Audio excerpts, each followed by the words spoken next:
After 7 frozen months, the world turned numb, as if sealed by eternal frost. Steel boots scraped the ice, a snow-covered man collapsed in exhaustion. His companion kept walking, silent as a ghost. Each breath vanished like smoke in winter air. He lowered his goggles, muttering, "Never scouted here.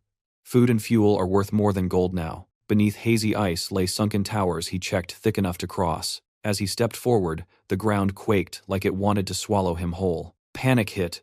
"We're doomed an earthquake," he shouted. The cruel cold felt like nature's curse, warning of civilization's fragility. Ice split in two. He clung to one side, heart pounding wildly. He jammed a hook into the ice, praying it would hold. But the hook slipped, control vanished. He plunged, crashing onto a snow-covered store roof, rolling hard. Sitting up, thankful for the soft snow, he chuckled. Survived the trial, earned some luck. His smile froze as he looked up. A pair of eerie eyes with 3 blue pupils glared from the dark. Razor-sharp teeth gleamed inside a snarling maw. A predator lurked, waiting to strike. He stared, wide-eyed in disbelief. Fate mocked him no more second chances. He bolted, but the beast chased fast, cornering him. Gasping, he knew this was the end. Icy stalactites trembled from the chase's roar. The monster closed in, eyes gleaming with hunger. A crackling blast, an icicle pierced its body, killing it instantly. Relieved, he barely breathed before the ice began breaking again. A bitter laugh escaped him at the cruel irony. This land really has no mercy. He screamed as the ice beneath him collapsed.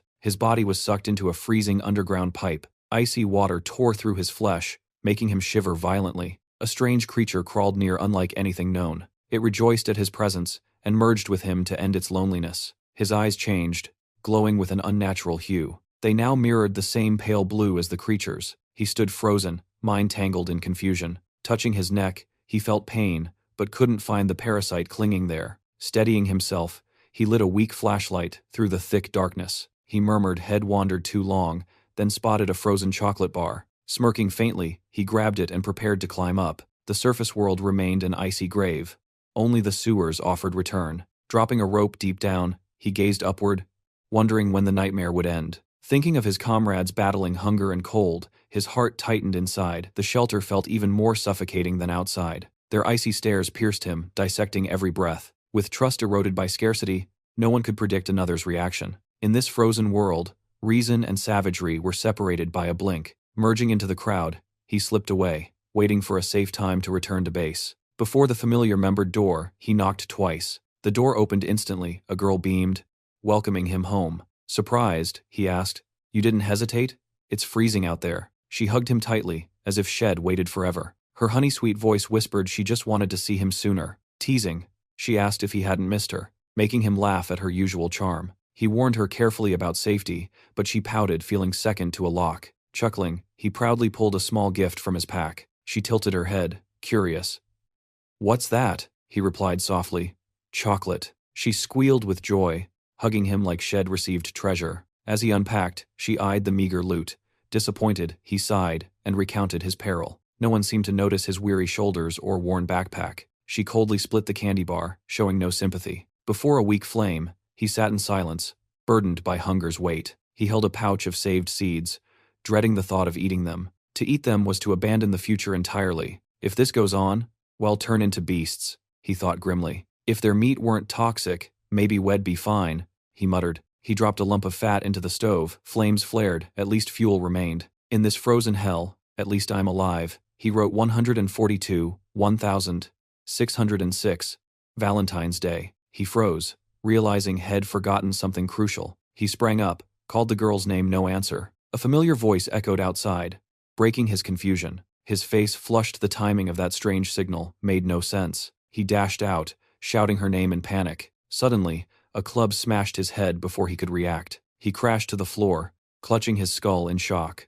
A stranger entered, laughing loudly, wishing him a happy festival. The man embraced the girl, boasting about the surprise reunion. Slumped against the wall, he screamed in rage and pain. "Why betray me? Why him?" She pointed accusingly, mocking his naivety. "Did you think a candy bar could move me?" DeLong swaggered beside her as she berated him, exposing his hidden food and sneering at his empty pack. The man slammed his club down, sneering, "You're the kind of man who shames the rest of us." He panted heavily, eyes glinting with the intent to kill. "This world has no morals, only strength. You can't feed her, so why would she stay? Submit to the strong or be crushed the weak. Get no choice." He laughed bitterly, asking, "So where's my food then?" The man sneered, saying he was unlucky to love such a woman. He screamed in despair, "I have no supplies at all." The bat rose high, the man's murderous glare flaring.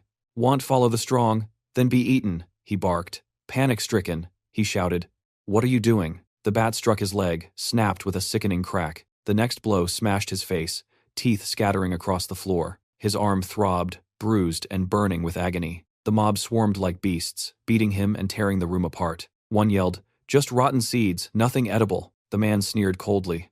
"Small fish or not, meat's still meat. Bring him here." In a daze, he felt himself dragged toward slaughter, their wicked smiles all he could see. Helplessness closed in like his worst nightmare. "I can't die yet. I must live to avenge this." The parasite inside him sensed the hatred igniting. A chilling voice whispered, "Good, let me help you survive." In the quiet, dim light spread softly across the desk. He jolted awake, drenched in sweat, shouting his enemy's name. But the room was empty, only his breath echoed. Looking around, he froze unharmed, whole. What just happened? Outside, the city gleamed with lights and crowds as if disaster never came. But he knew within 2 days, it would all freeze forever. Night fell, the final lights flared.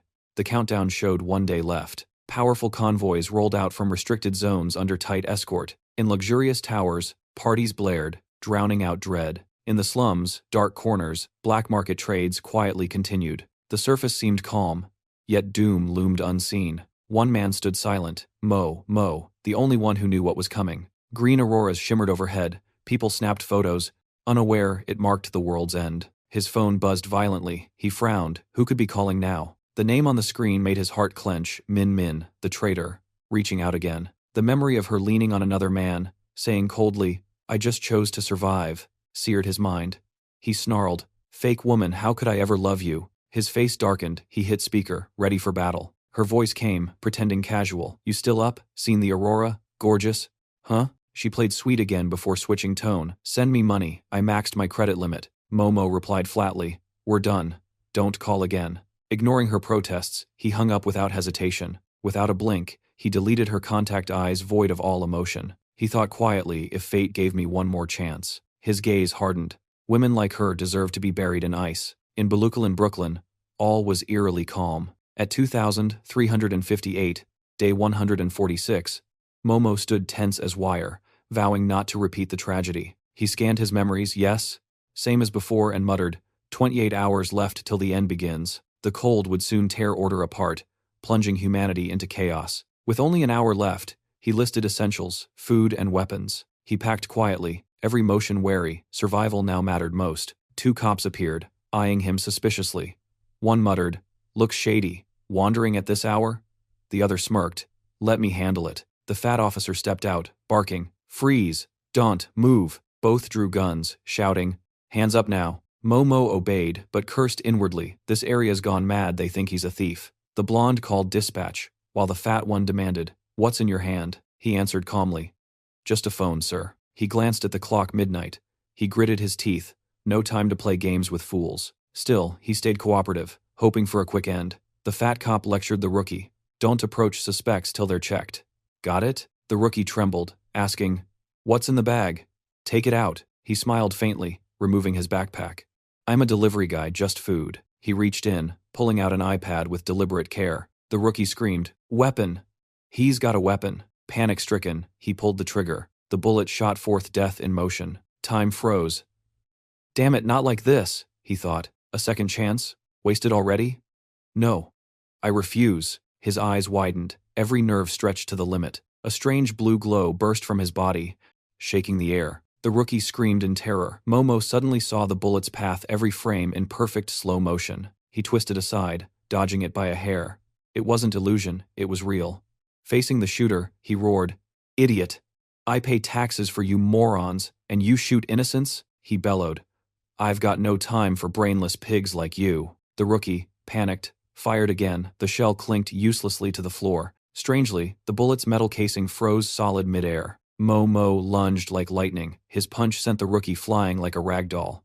The fat cop stared, terrified, then bolted as his partner lay limp. He tripped, screaming, "What the hell are you? What did you do to him?" Hand shaking, he pointed his gun. Mo advanced slowly, glowing with eerie light. One eye burned crimson. Through clenched teeth, he hissed, asking myself the same thing. Above, the city lights faded beneath violent auroras, the unmistakable sign of the coming freeze. The cop collapsed, crying into his radio, "Officer down. We're under attack. Weapon stolen," he stammered. "Suspect, fleeing armed. Shaking," he muttered. "Today's cursed ghosts, I swear." Mo vanished into the alleys like a phantom drifting through the cold. He stopped before a familiar door, the place once called home. Stepping inside, he collapsed to the floor, utterly spent. He gasped for air, heart pounding like it would burst. Was that real? He wondered, dizzy. How did I do that? He eyed the gun, suspicion flickering. What if I try again? He aimed it at the mirror, facing his own reflection. Then, without hesitation, he pulled the trigger. A blue flash burst before his eyes. A strange energy surged. This power was real. He instantly shifted, touching the bullet before it hit the mirror. It rested in his palm. He grinned. Got it. Looking down, pale bone-like armor shimmered on his skin. I saw this before, tied to my power? He compared this speed rivaled a supersonic jet. He clenched the bullet, feeling raw strength pulse through his hand. A smirk curved his lips satisfied, though it wasn't destructive power. But in a dying world, being one step ahead was enough. Suddenly, loud knocking shattered the silence. He squinted. Who visits now? Frowning, he opened the door. His landlady stood there, anxious. She asked, Xiaomo, was that a gunshot just now? He scratched his head, stammering, TV noise. Ma'am. Remote's busted. She sighed in relief. Good. Heard. The nearby market got robbed. Scared me. She turned to leave. He called. Sorry for the trouble. Thanks for checking. She smiled kindly. Take care of yourself. Don't overwork. Momo slammed the door shut. The sound echoed like a gavel. Uneasiness lingered, he reminded himself. Focus on supplies first. Slumping to the floor, he recalled her words, the market nearby. Could be my chance. He smirked, eyes gleaming slyly. Time to stock up. Scene cut inside the market. A drowsy cashier fought sleep. Momo appeared like a ghost, sweeping up essentials in seconds. In a blink, he warped out, vanishing from the cameras entirely. The receipt printer erupted, spitting pages wildly. The cashier jolted awake, pale. She grabbed the pile, confused. Did someone just shop? On it scrawled, Don't be afraid. Go home and stay safe. She frowned, mumbling. What the heck? Her eyes reddened. A thief and a lunatic? Just my luck. Then two Asian youths entered. One glanced around, hand under his shirt, clearly trouble. She froze, sensing danger. The blue-haired one drew a gun. Hands on the counter, now, he yelled. Time to cash out. Hand over the money. Move it, brat, he barked again. Outside, a strange shadow crept toward the door. Suddenly, his gun began frosting over, ice spreading fast. Glass exploded as a massive foot kicked the door apart. Freezing air sealed the room in seconds. Why is it so cold? The blue-haired man stammered. His partner screamed, Dude, look at the door! He spun around. What the? A towering 3-meter monster loomed, its body covered in faces and gaping mouths with razor teeth, grotesque beyond belief. The blue-haired man went white, shrieking.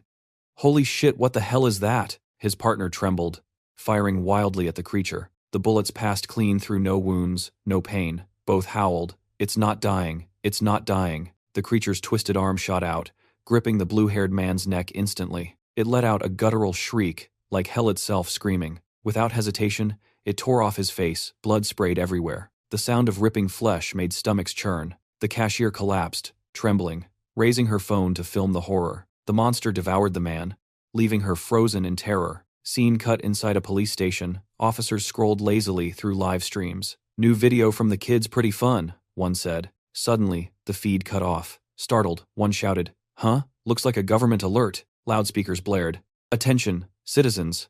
The two cops barely cared. An alarm, huh? Must be serious, one muttered. As sirens echoed, Momo pushed open the heavy door to an underground room, face cold as ice. He exhaled softly, eyes closed. It's begun. Temperature plummeted, frost spread through every corner. The speakers warned. Unknown cold current entering the city. Stay indoors and keep warm. The first zone hit Balukalin. The ice storm had arrived. In a small flat of Zone 58, the radio blared, Citizens, attention. At the surveillance post, the fat cop murmured, Is this a national emergency? The other shrugged.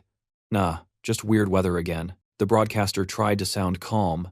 Do not panic. Momo clenched his fists white, eyes burning. No mistakes this time. Sirens wailed as he moved into action. The speaker repeated, Due to extreme cold, stay home, seal windows, and preserve heat. Elsewhere, a mob boss interrogated a bloodied captive, cigarette dangling. Still not talking, huh? The bound man trembled, stuttering. I don't know anything, the boss sneered, pulling out a photo. Don't know? Then what's this? You drugged the boss' daughter? You've got guts, kid, the captive stammered. I swear I didn't know. The boss' eyes darkened, he drew a knife slowly. Trash like you better pray. He pinned the man's hand to the table, gaze cold as steel. The blade flashed in the dim room. Blood splattered like crimson rain. He calmly gathered his trophies, arranging severed fingers in a box like rare collectibles. 5, 6, perfect, he muttered. Brushing off his hands, he said coldly, burn the evidence. No furnace here? He ordered flatly, throw him in. The captive, bagged like garbage, was dragged toward the incinerator. A thug smirked. Bon voyage. One grumbled, old furnace like this might explode if we toss a body in. The other snapped, shut it, Longa is waiting. Suddenly one shouted, wait, something's wrong. The furnace shook violently, then exploded. A thug was hurled like a sack. Others rushed to help, pale. Damn it, you're cursed. Meanwhile, Momo was hard at work finishing his homemade equipment in the shelter. He leaned back, exhaling the hydroponic system was complete. Looking around the supply-packed room, he murmured, good start, but not enough for long-term survival. Gazing at the aurora outside, he knew without growing food, no one would live through this. The clock read 141 a.m. The glacial system had run for an hour.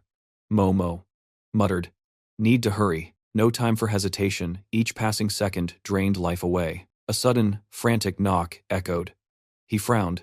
Who could it be now? Opening the door, a strange sense of déjà vu washed over him. Outside stood a chubby guard and the coffee-addicted guy.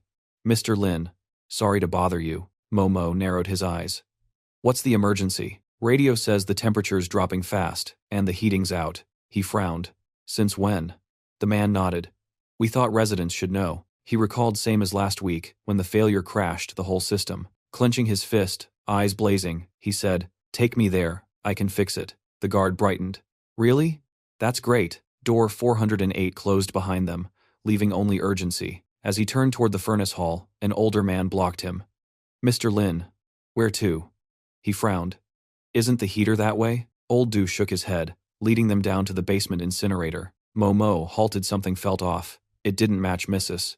Fang's account. He followed the two guards, unsure if his memory betrayed him. The basement's biting cold made one guard grumble. Old Du asked for help while Momo scanned the fog-filled room. He checked the furnace, murmuring, everything looks fine. Suddenly, his hand brushed a slick, icy liquid. Alarm bells rang. One guard noticed his tense face. Unaware death crept from behind. A monster struck, blowing the guard's head apart in a gore-filled blast, dragging the corpse away. It devoured the body whole. Old Du screamed in horror. Momo glared at the creature as his body glowed with strange light. He activated his power, yanking Old Du clear in a flash. The beast's attack missed by inches. Momo gasped, shaken but alive. He spotted the open emergency door. Hope flared, but the creature charged, roaring thunder behind him. He froze, its speed matched his own. It lunged, jaws gaping to swallow them both. He realized carrying Old Du was slowing him down. With no choice, he decided to let the man go. He hurled Old Du toward the exit, ensuring his safety. That door was the only path to survival. Old Du rolled out, terrified and trembling. Thankfully, Momo had thrown him in time, saving his life by a hair. Turning back, Momo's face tightened as the beast closed in. It slammed the ground, shaking the room with flying debris. His breath crystallized in the freezing haze. The creature mumbled something eerie, eyes bulging grotesquely. He noticed its speed dropped when Old Du was farther away. Analyzing quickly, he recalled it caught him only while he carried the man. But once he let go, his speed surged. Its power seemed limited by proximity. The monster roared again, its regenerating fingers stretching forward. Momo suspects the power limit is tied to Mr. Du, not the pale man. He recalls that after he let go, Mr. Du emitted a power similar to his own. He wonders if there's a hidden link, and starts examining the floor. An idea flashes in his mind when he spots the rubble. He finally grasps the secret that made humanity flee last week. Everything changed since he unconsciously picked up those stones. His lips curl. Even the weak can become the hunter now. He spins swiftly, channeling force into his palm. His eyes gleam with a blade-like chill. With a fierce throw, the stone spirals through the air and pierces the monster. He exhales, confirming his earlier theory was right. The scene proves his ability only triggers when an object carries special energy. When activated, even a pebble can hit like artillery. Suddenly, a faint blue light flickers in his gaze. A strange blue liquid seeps from holes on his face. He stares at his palm in shock. His blood has changed color. Terror takes over as his body begins to tremble violently. Agony crushes him. He collapses, vomiting blue fluid as if his body's imploding. His consciousness fades while staring at his trembling hands. Cold engulfs him, slicing deep into every cell. As he nears blackout, Mr. Dusk's voice calls his name. The call echoes endlessly as his eyes close into despairing darkness. Struggling to open his eyes, he sees Mr. Du shouting about the storm and not reaching the hospital in time. Mr. Du orders windshields as ice seals the door, while a girl suspects he's poisoned. A hazy voice beside him murmurs thanks and begs him to wake. Miss Fang arrives. Mr. Du reports his condition but is cut off and told to act fast. In his haze, he dimly sees a strange man asking to approach his body. Rushed voices echo Mr. Du, and a doctor filled with worry. A freezing sensation spreads as the doctor notes his abnormally low temperature. In a recording, the doctor logs young male, possible poisoning, still unconscious. Momo lies still. Veins bulging, odd vital signs noted by the doctor. The female doctor stares in disbelief, unable to explain it. Examining his blood, she's intrigued by something unprecedented. Before centrifuging, it looked normal, but afterward it split into a bizarre blue layer. She glances at the bed, thinking she'll need time to decode this strange blood. Looking closer, she mistakes his veins for normal, then spots signs of a mutative allergy. Suddenly, Momo's eyes snap open. He stares blankly at the ceiling, then struggles upright with a bursting headache. Turning to the doctor, he stammers for her name and is warned not to move. She lights a cigarette, laughing carelessly like nothing matters. She admits she's an unlicensed doctor, hiding her identity for personal reasons. With a teasing smirk, she calls herself Dr. Chu for convenience. She leans closer, eyes curious as if mapping every inch of his body. Sitting beside him, she deliberately blows smoke in his face and presses him about the basement incident. Her face gleams with excitement, like finding a rare toy. Meanwhile, Brooklyn is buried under ice as a brutal blizzard rages. Dr. Chu cites medical data, explaining humans can't survive extreme sub-zero cold. She stresses that below 32°C, fatal heart rhythm failure can occur. At temperatures under 13.7°C, all vital functions nearly shut down. She slips a thermometer into his mouth, telling him to relax for the reading. After checking, she hands him the result, 11.5°C. She notes in disbelief that he's alive at that temperature. Momo grows puzzled, wondering if his powers relate to this. His dizzy mind urges him to sneak off and resume his unfinished plan. But as soon as he steps down, his weak body collapses on the cold floor. The doctor turns back, repeating her earlier warning not to move. After a long drag, she announces she's diagnosed his strange condition. She concludes he possesses a special ability, leaving him shocked and wary. He struggles to stand and stay silent, but she reads everything from instinct. His eyes flash, he tries to teleport away from the awkward moment, but the power fails instead. He vomits blue fluid in agony. He realizes with horror he's lost his speed ability. Confusion flooding him. He glances at the clock, 2:52 p.m., and memories from last week return. A strange man suddenly appears, walking toward them. With an icy tone, he orders his men to stay silent after meeting Dr. Chu. Two subordinates ring the doorbell while he observes from afar. The chime startles both Momo and Dr. Chu into alertness. Hez bewildered, not grasping what's happening. Dr. Chu, seemingly expecting this, grits her teeth and inhales sharply. She turns to Momo, urgently telling him to raise his hand and get ready. Hesitant but obedient, he follows, still wondering who's outside. Before he can ask, she sternly commands silence and compliance. She places a hand on his face, ordering him to obey if he wants to live. She insists he must keep his eyes shut and stay still no matter what. Then she walks to the door and presses the open button. The door swings open. La Dalong stands there, calm and courteous. Dr. Chu stays cold and formal, polite despite her dislike. He requests to come in, and she allows it indifferently. She bluntly asks his purpose. La Dalong approaches the bed, saying he seeks the patient in room 409. Dr. Chu flatly replies that person died from poisoning. He frowns briefly, then smiles faintly, feigning regret. Momo lies still. Furious, La Dalong is the enemy he thought had slain. Rage burns in him. He wishes he could use his power to end it. But even that small twitch doesn't escape La Dalong's notice. He steps closer to Dr. Chu, speaking politely, yet with hidden intent. Suspicious? He demands a check since he just saw signs of life. Dr. Chu instantly retorts, her voice icy. The dead stay dead. La Dalong draws a knife, a wicked grin, exposing his intent to expose her lie. He raises the blade, aiming to stab the man faking death on the bed. Unable to hold back, Dr. Chu grits her teeth and yells. She lunges forward, slapping him hard across the face, leaving a red mark. She snaps, asking if he's questioning her professional integrity. His two henchmen roar in anger, ready to strike back, but La DeLong raises a hand, ordering them to stop and stay calm. He switches to a sugary tone, apologizing with fake sincerity. Lighting a cigarette, he regains his composed demeanor. He exhales smoke toward her, praising her for saving lives. Patting her shoulder, he feigns friendliness and apologizes for earlier. Then he leans close, whispering a threat never forget who backs her in this shabby clinic. Before leaving, he glances back with menace, making Dr. Chu mutter in irritation. The door slams shut, echoing with his fading footsteps. She turns to Momo, softly informing him the man is gone.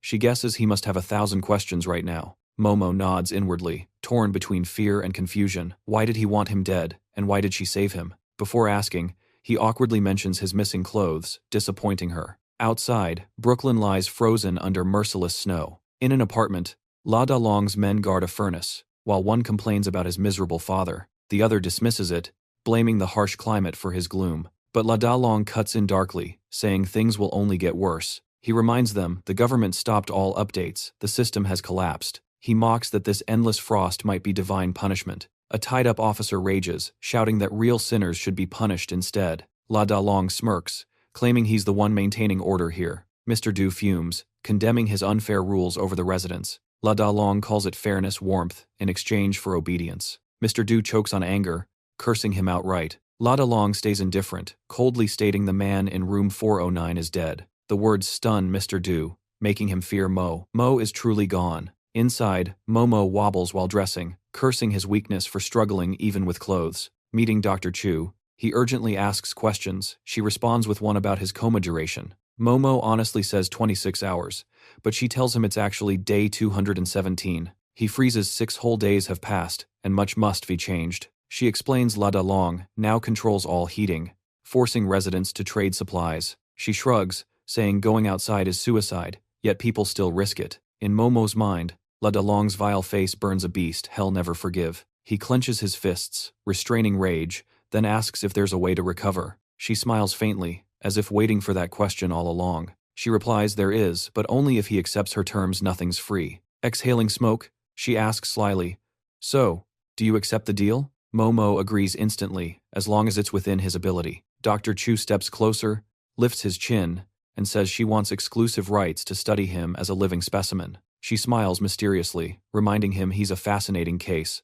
Without hesitation, Momo accepts the deal. She reveals his blood contains an unidentified special substance. It absorbs radiant heat and converts it into energy, activating when the body lacks warmth. Simply put, he's hungry, he just needs enough energy intake to stabilize. Dr. Chu confirms it but notes food supplies are scarce. Momo nods calmly, saying he has his own plan. Bundled up, he sneaks back to the building where Head stored supplies. He creeps through hallways, avoiding eyes, just needs to make it home. As the door opens, relief floods through him, but looking around, he's shocked everything inside is frozen, solid white. He mutters, suspecting the heating's been cut, turning his room into a giant freezer. Stomping through the frost, he curses La DeLong for such cruelty. He finally finds his stash of supplies, the highest energy food chocolate. Seeing it, memories of his lover flicker, making him frown. Shaking it off, he devours the bars to regain calories. Yet his body shows no change, so he keeps eating more. He continues until a strange sensation stirs within.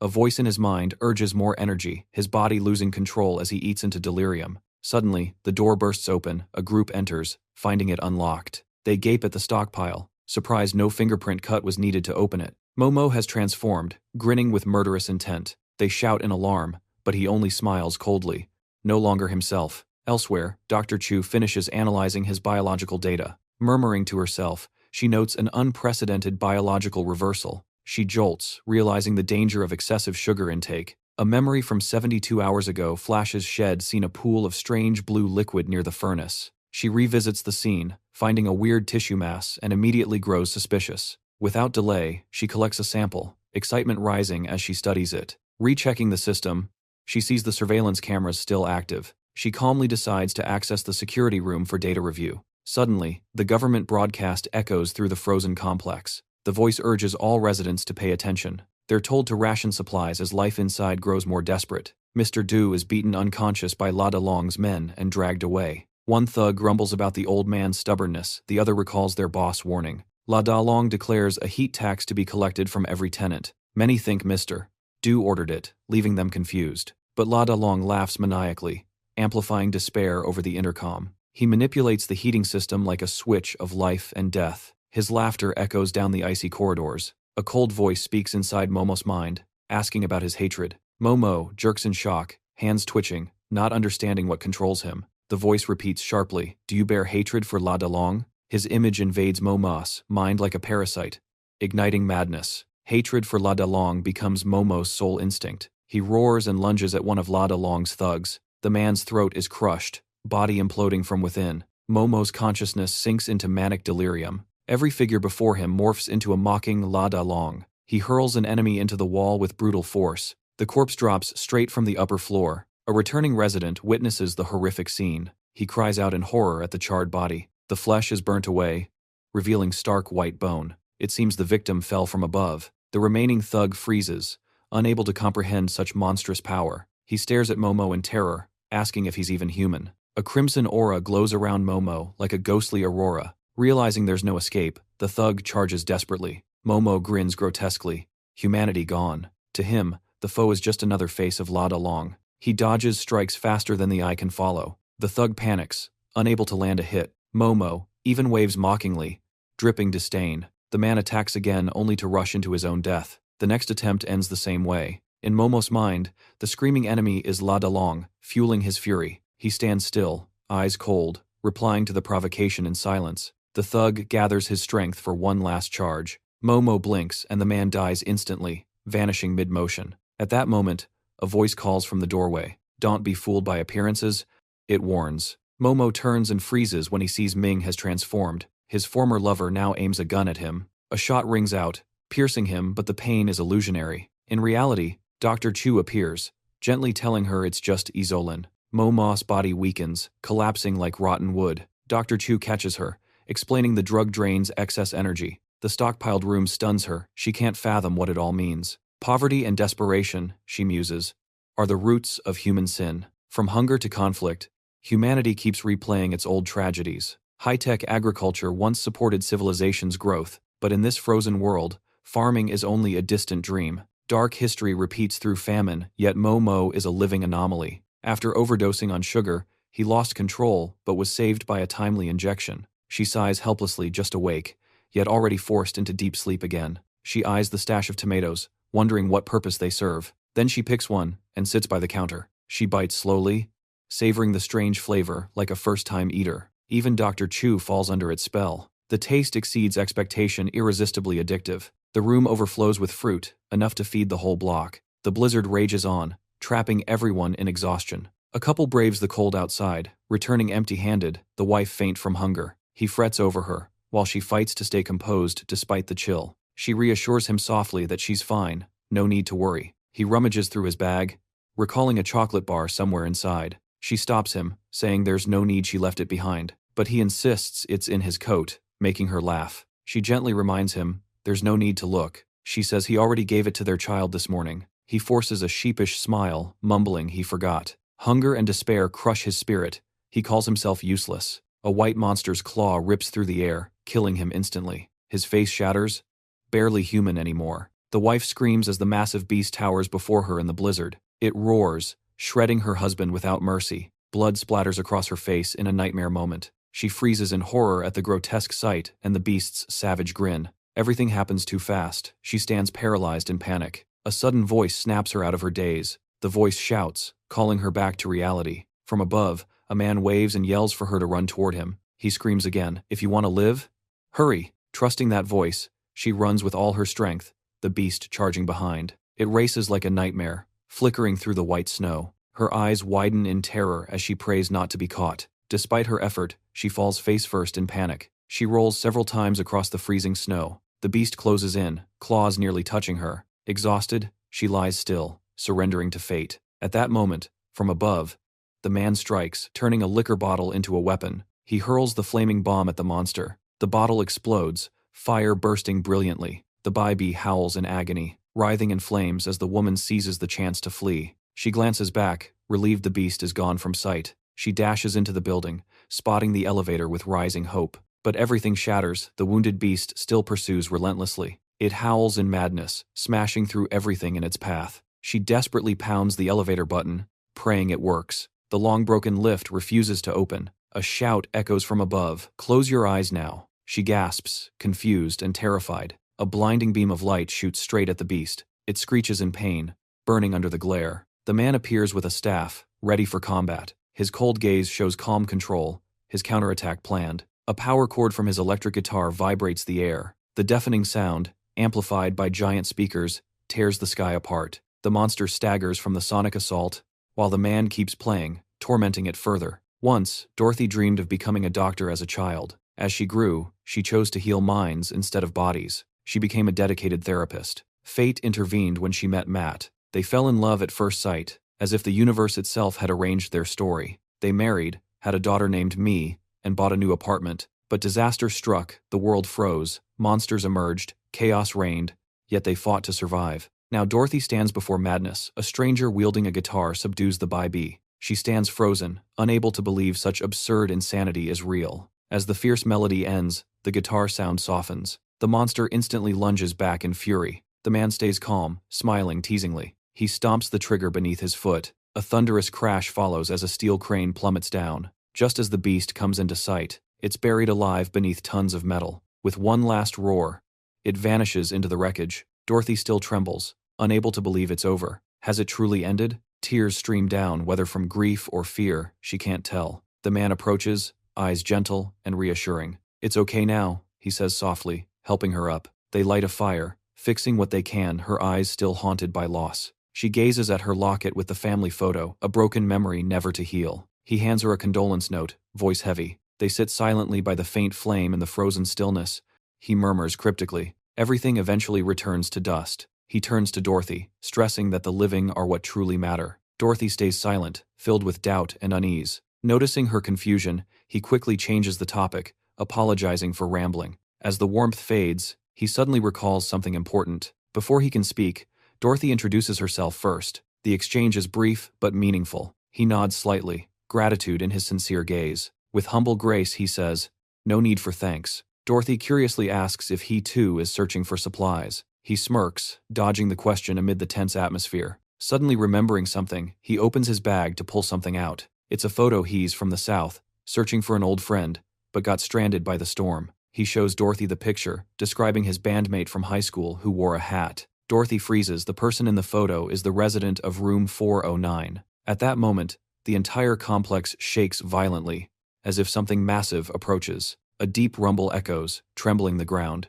Miss Bing gasps, asking what that gigantic thing is. The snow crushes under colossal steps. A horde of by-bee draws near. Leading them is a massive, deformed queen, slow but terrifying, moving toward the building. Everyone falls into despair. Their advance points straight at humanity's final refuge. Miss Bing clenches her fists, eyes wide with dread. Elsewhere, Momo slowly awakens, mind still spinning. He sees Dr. Chu focused on equipment, unaware he's awake. Turning back, she announces the installation is complete, leaving Momo confused. He looks down to find his body wired with devices and a strange collar on his neck. Dr. Chu explains, the collar has ancient origins, its meaning evolving over time. From symbol of slavery to tool of control, the collar has worn many meanings, and now, it might even serve recreational purposes. Seeing Momo's wary look, she quickly assures him it's not what he thinks. Momo frowns, annoyed by the odd implication. He snaps that he agreed to be a test subject, not part of some game. Dr. Chu cuts in, insisting it's just a basic biomonitor. She touches his shoulder, reminding him about what's inside his body. Then she whispers that its heat-absorbing ability isn't that simple. She reveals the bracelets for testing a scientific hypothesis of hers. When blood sugar spikes, the ring changes color from blue to pink. Momo snaps, demanding what the other state actually means. She smiles, mysteriously, asking if he remembers what just happened. Momo blanks out, mind wiped clean. He stammers, sweating, unable to recall a thing. Seeing his panic, Dr. Chu soothes him gently. She says it's fine, he forgot, they just need to clarify the event. Her eyes gleam with scientific thrill, treating the ring as their joint work. Momo watches her leave, feeling utterly led by her. Curiosity burns within him. He wants to know what truly happened. His gaze hardens. He vows to reclaim control one day. He silently promises to switch roles with her someday. Suddenly, Dr. Chu activates the device without warning. His body convulses violently, clueless what's going on.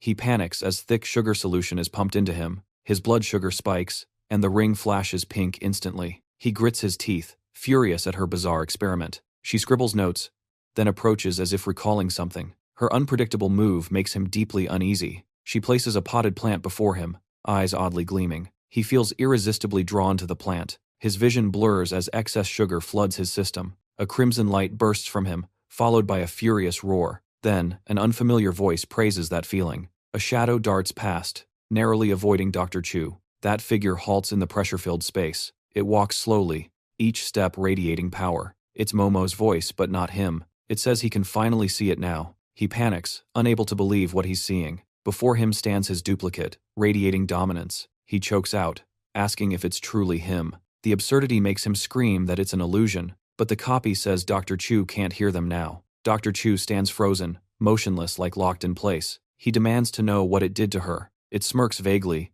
admitting partial involvement. The evasive answer enrages him. He demands its identity. It claims the result was something they both created. It points to the potted plant. The strawberries he grew formed it. It pulls down its hood, revealing its true face. It believes once he sees, hell understand everything. Momo freezes, unable to grasp the meaning. Though human in form, its essence is a monster born of memories. He trembles, realizing it's the creature from that day. It nods firmly, confirming without hesitation. It confesses it's been linked to his body all along. His revival and strange powers all came from it. In human form, it extends a hand, inviting him to coexist. Elsewhere, the NSII National Security and Infrastructure still runs solo amid the chaos. NSII now stands as humanity's last fortress against extinction. A worker named Xiao La sighs, worried the network's still down. Her co-worker Barbara reminds her it's the 28th time she's asked in 2 days. Xiao La just shrugs, offering no comeback. She complains about lost connections, forcing manual data work,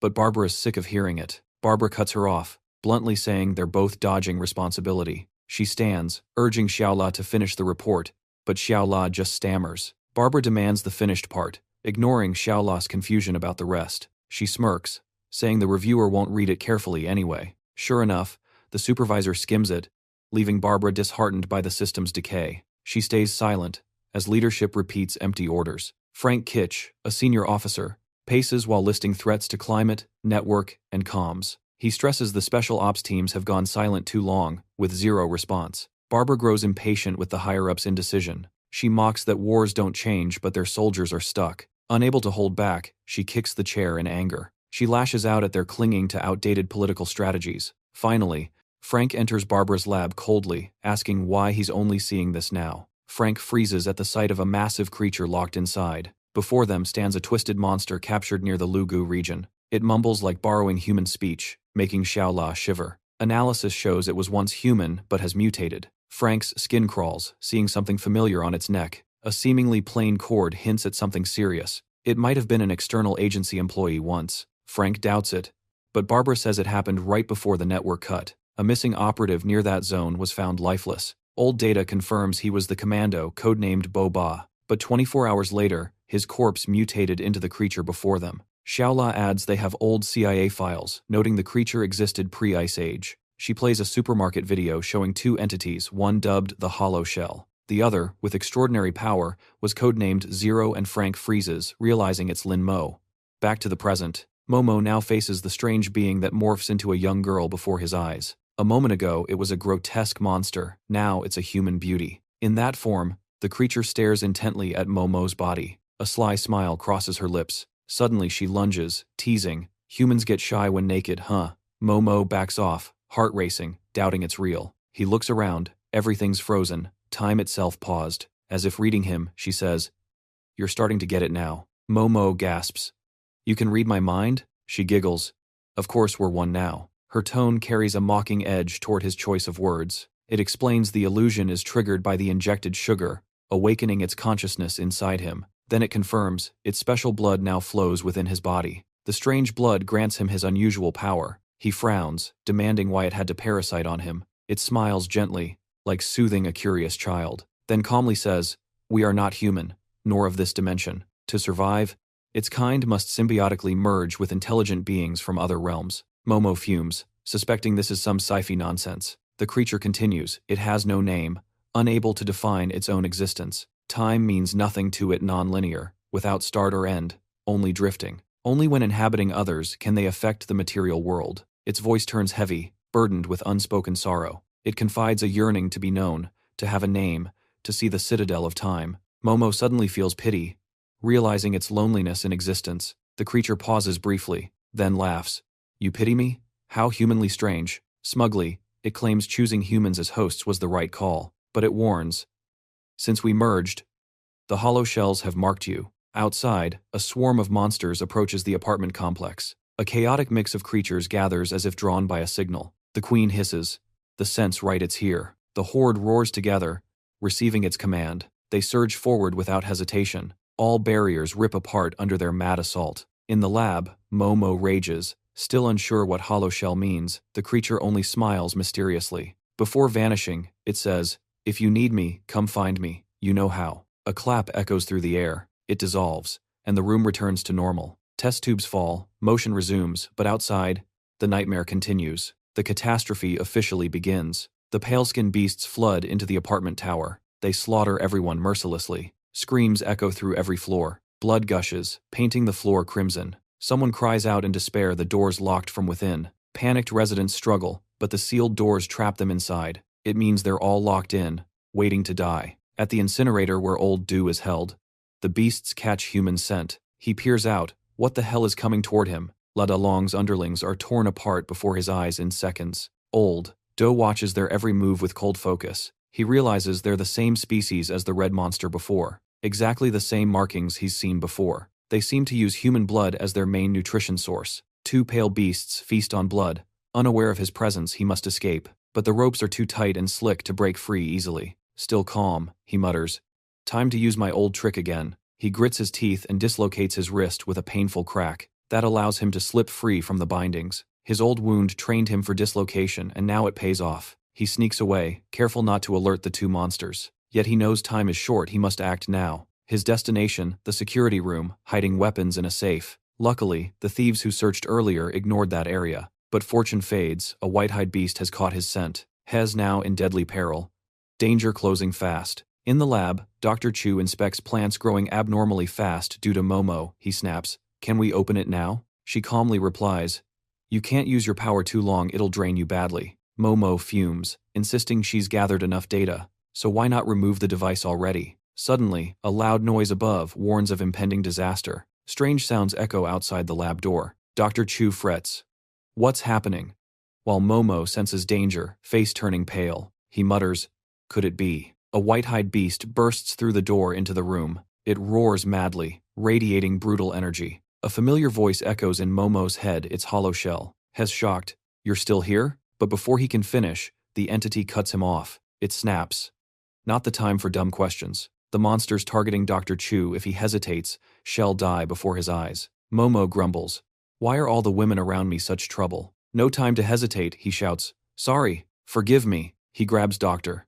Chu and uses superhuman speed to dodge, making the white-hide crash into the lab table. He gently sets Dr. Chu down in a corner. Worried, he asks, "Hey, are you okay?" She's still dizzy, showing a rare moment of confusion, but quickly regains calm, noting, "At this close range, I can clearly feel your power. It's quite fascinating." Momo gently pushes her into a safe zone. She asks about the strange creature. He admits he's unsure, only that it's dangerous. He turns toward Dr. Chu. He declares, "Hell, handle the enemy himself." She frowns, warning him to be careful using his power. He agrees. He says there's something he's wanted to tell her. "Your methods are weird, but they've helped me a lot." She's slightly surprised by the unexpected thanks, then smiles, teasing him for choosing such a bad time to say it. Momo smirks, saying he'll thank her properly after the fight. He promises gratitude once the mission's done. Suddenly, a whole horde of monsters appears, attacking as a pack. Momo realizes they're moving in coordination. One beast is easy, but a pack puts him at a disadvantage.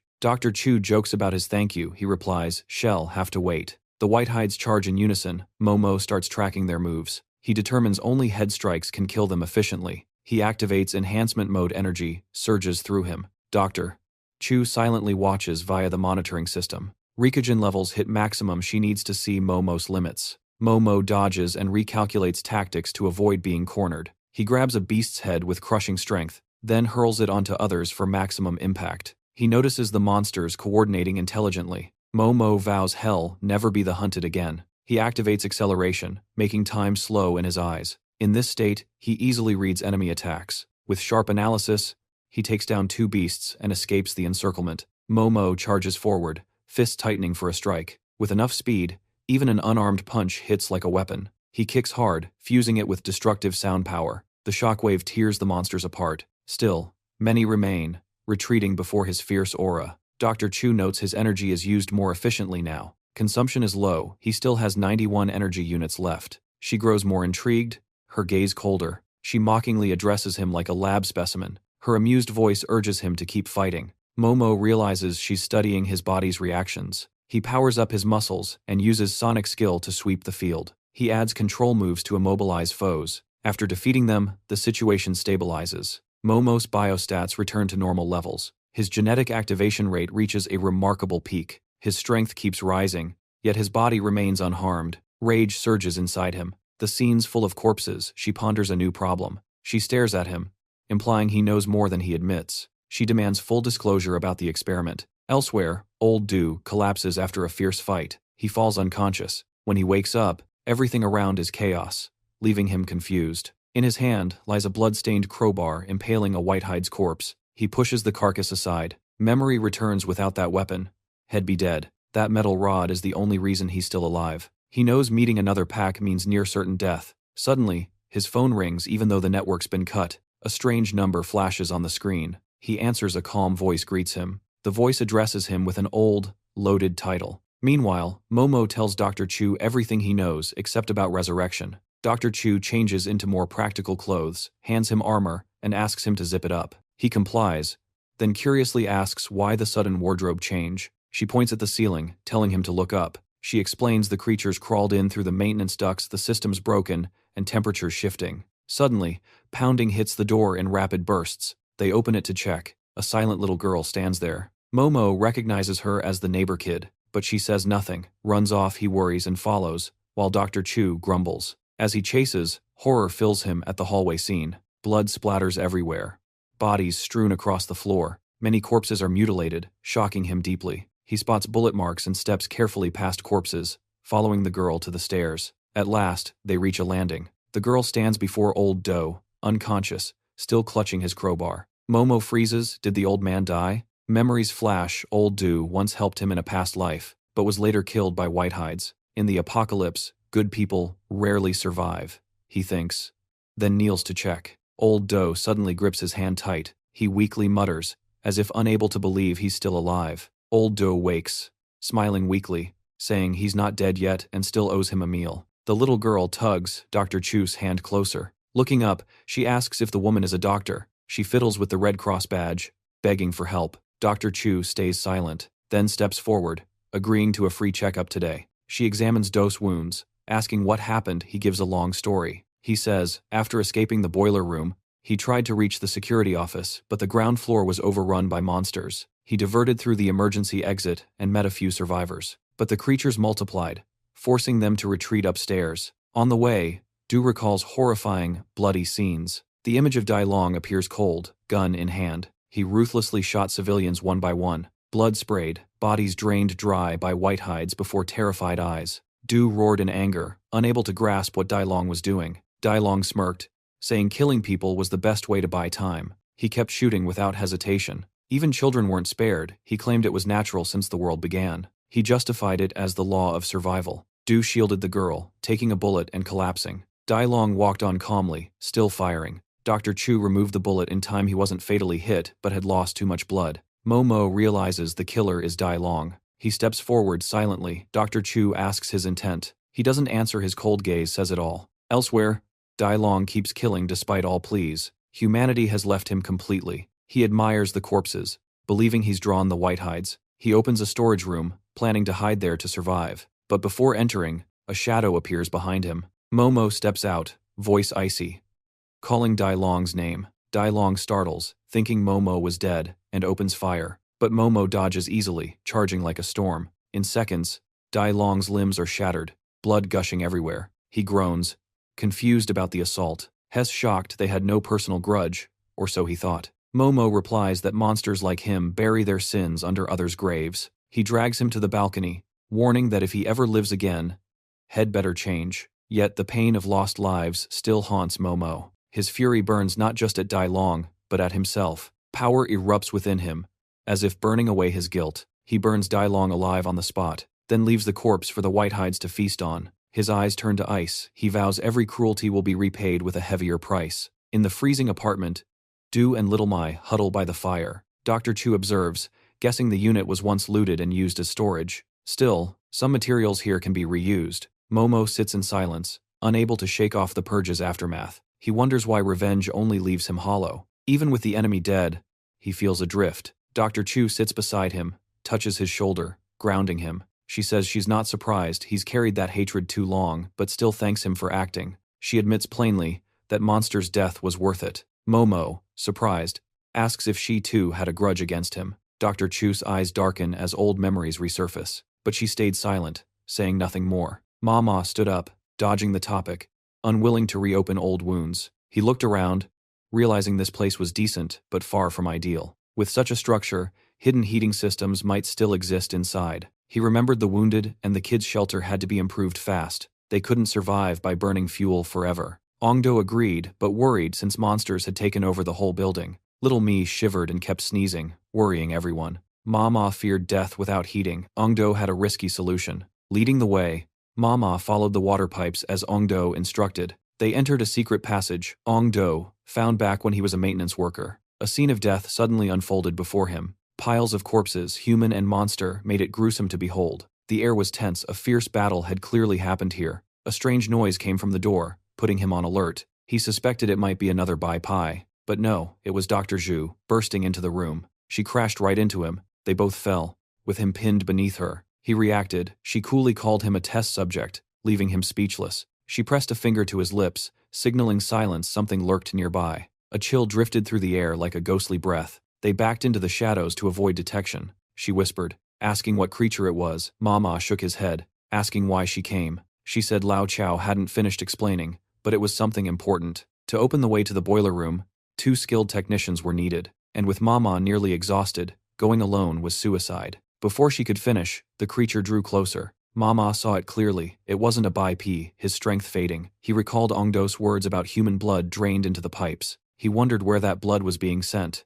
Little Mi peeked through the window, eyes wide at the bizarre sight outside. Ongdo also stepped forward for a better look. Outside, dense pipes spread like spiderwebs from a massive Bai Pi lord, its belly swollen with blood. Kobin and Dorothy saw it too. Kobin wondered if the monster was truly dead. Suddenly, a flash from the upper floor blinked like a warning signal. It was Morse code in action. Kobin recognized it as an emergency transmission using flashes. It seemed Mr. Gay was trying to warn them not to enter. Dorothy asked, puzzled about the message's meaning. Kobin guessed it meant they should go inside. So both boldly entered the building, ignoring Mr. Jez's panicked shouts. Mr. Gay kept warning, begging them to stop. At that moment, Lin Ma and Dr. Zhu reached the main gate, eyeing the Bai Pai Lord, blocking the way. With no other choice, they gambled everything to get past it. He made a loud noise, deliberately drawing the monster's attention. As it moved to investigate, Lin Ma and Dr. Zhu slipped into the shelter only to realize, in horror, the pipe system was the living body of fused mini Bai Pi. Even more horrifying,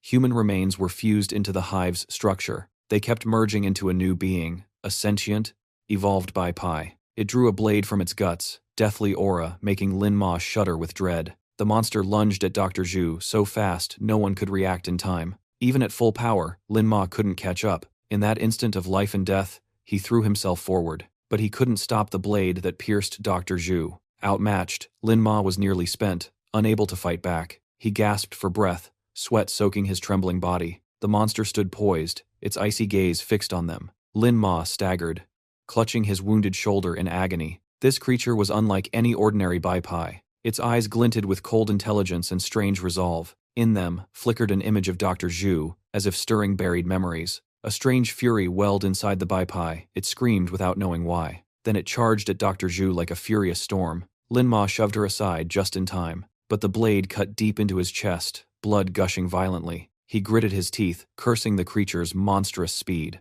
Once more, he forced out the last of his strength, Facing that killing aura, Lin Ma stood again, terrified yet defiant before death. The thought of dying again filled him with rage. At that moment, the entity within spoke, voice cold as steel, urging him to flee. It invoked survival instinct, the law of those who endure. "This world is a cruel stage," it said. "Mercy has no place. Whether you or that woman, none are exceptions." But Lin Ma answered, voice shaking yet firm. He refused to run. If he fled, he'd be no better than La Dai Long, the traitor of humanity. He argued not out of kindness, but because humans still have choice and dignity. The entity replied coolly, challenging his belief. He insisted, if it lived within him, it must feel that truth too. Clutching his chest, his burning heart and sorrow proved his humanity. He spoke of evolution. When the first humans learned to lift each other, civilization began. His eyes blazed with no retreat left. He had only one path forward. He pressed his hand to his chest,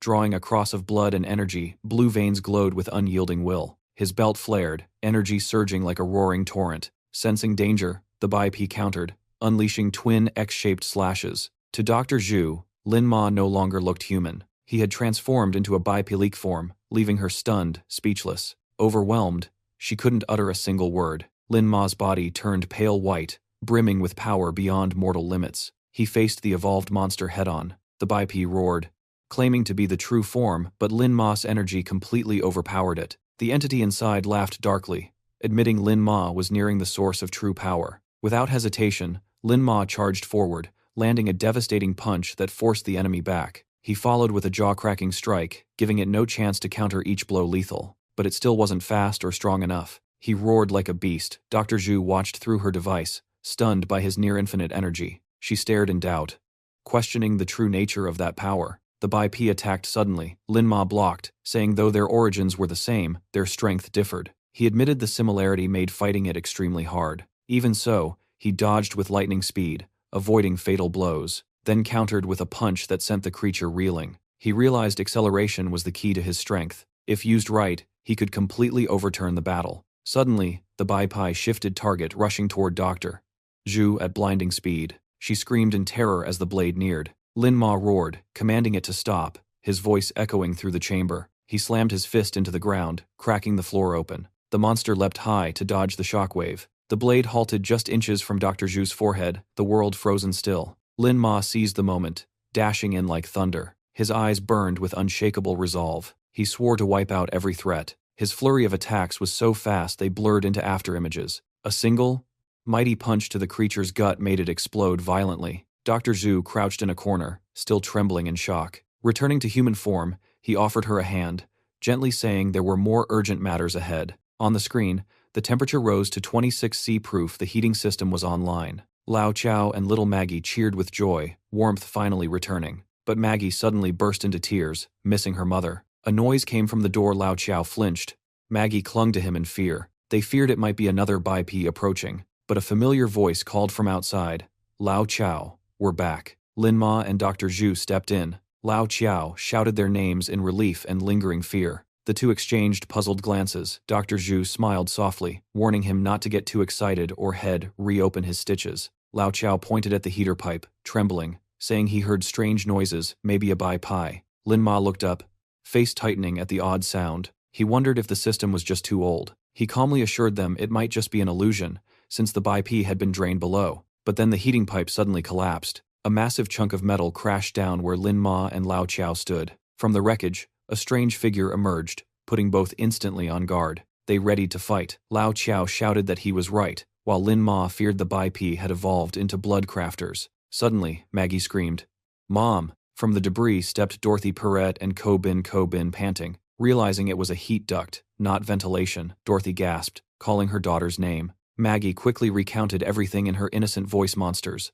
the blonde uncle, and the neighbor who saved Uncle Gales, leaving everyone stunned. Then Ko Bin screamed Lin Ma's name. Lin Ma turned in surprise, utterly confused. Ko Bin suddenly hugged him tightly, begging him to let her go. She mentioned old memories, scolding him in a strangely affectionate tone. Ko Bin said she'd crossed the continent to find him. It wasn't easy to get here. Lin Ma froze, eyes wide, baffled that this person claimed to know him. Losing control, he punched Ko Bin in the face, shouting that they had no connection. Ko Bin clutched her cheek, muttering in shock that even her dad never hit her, then called him by an old nickname. Lin Ma hesitated, Suspicion rising, could his past have changed along with the future when he revived? Ko-bin suddenly grabbed his hand, shouting about their promise to start a band, recalling every detail. Maggie asked if that was his friend. Dorothy smiled, saying maybe, while Lin-Ma snapped and pulled away. He grumbled inwardly, wondering who this annoying blonde was. Fuzzy memories stirred, confusing him between present and altered past. He called out to the entity within, seeking answers. But this time, no response, frustrating him, since she used to appear first. She never cared for anyone but herself. Dr. Zhou cut him off, saying this wasn't the time for nostalgia. Lin-Ma argued he didn't know Ko-bin, while Ko-bin got angry, and Dr. Zhou warned of imminent danger. The group all turned toward the window. A massive female bipie dominated the space outside. Dr. Zhou stressed the new threat, even though the heating was fixed. The smaller bipie might be its offspring. With bloodcrafters feeding them, she warned they'd soon overrun the place. If not stopped, the entire zone would be consumed. Lin-Ma analyzed that the real threat came from those wielding heavy weapons. He insisted he had the power to handle it, but Dr. Zhou disagreed. After using the black kill mode, Lin-Ma's signal light turned green, brighter than before. He pondered the meaning of black kill and asked Dr. Zhou about the energy needed to sustain it. She confirmed it drained enormous power, warning that he was now their only hope. Lin-Ma's thoughts raced as he searched for ways to keep fighting without thermal support.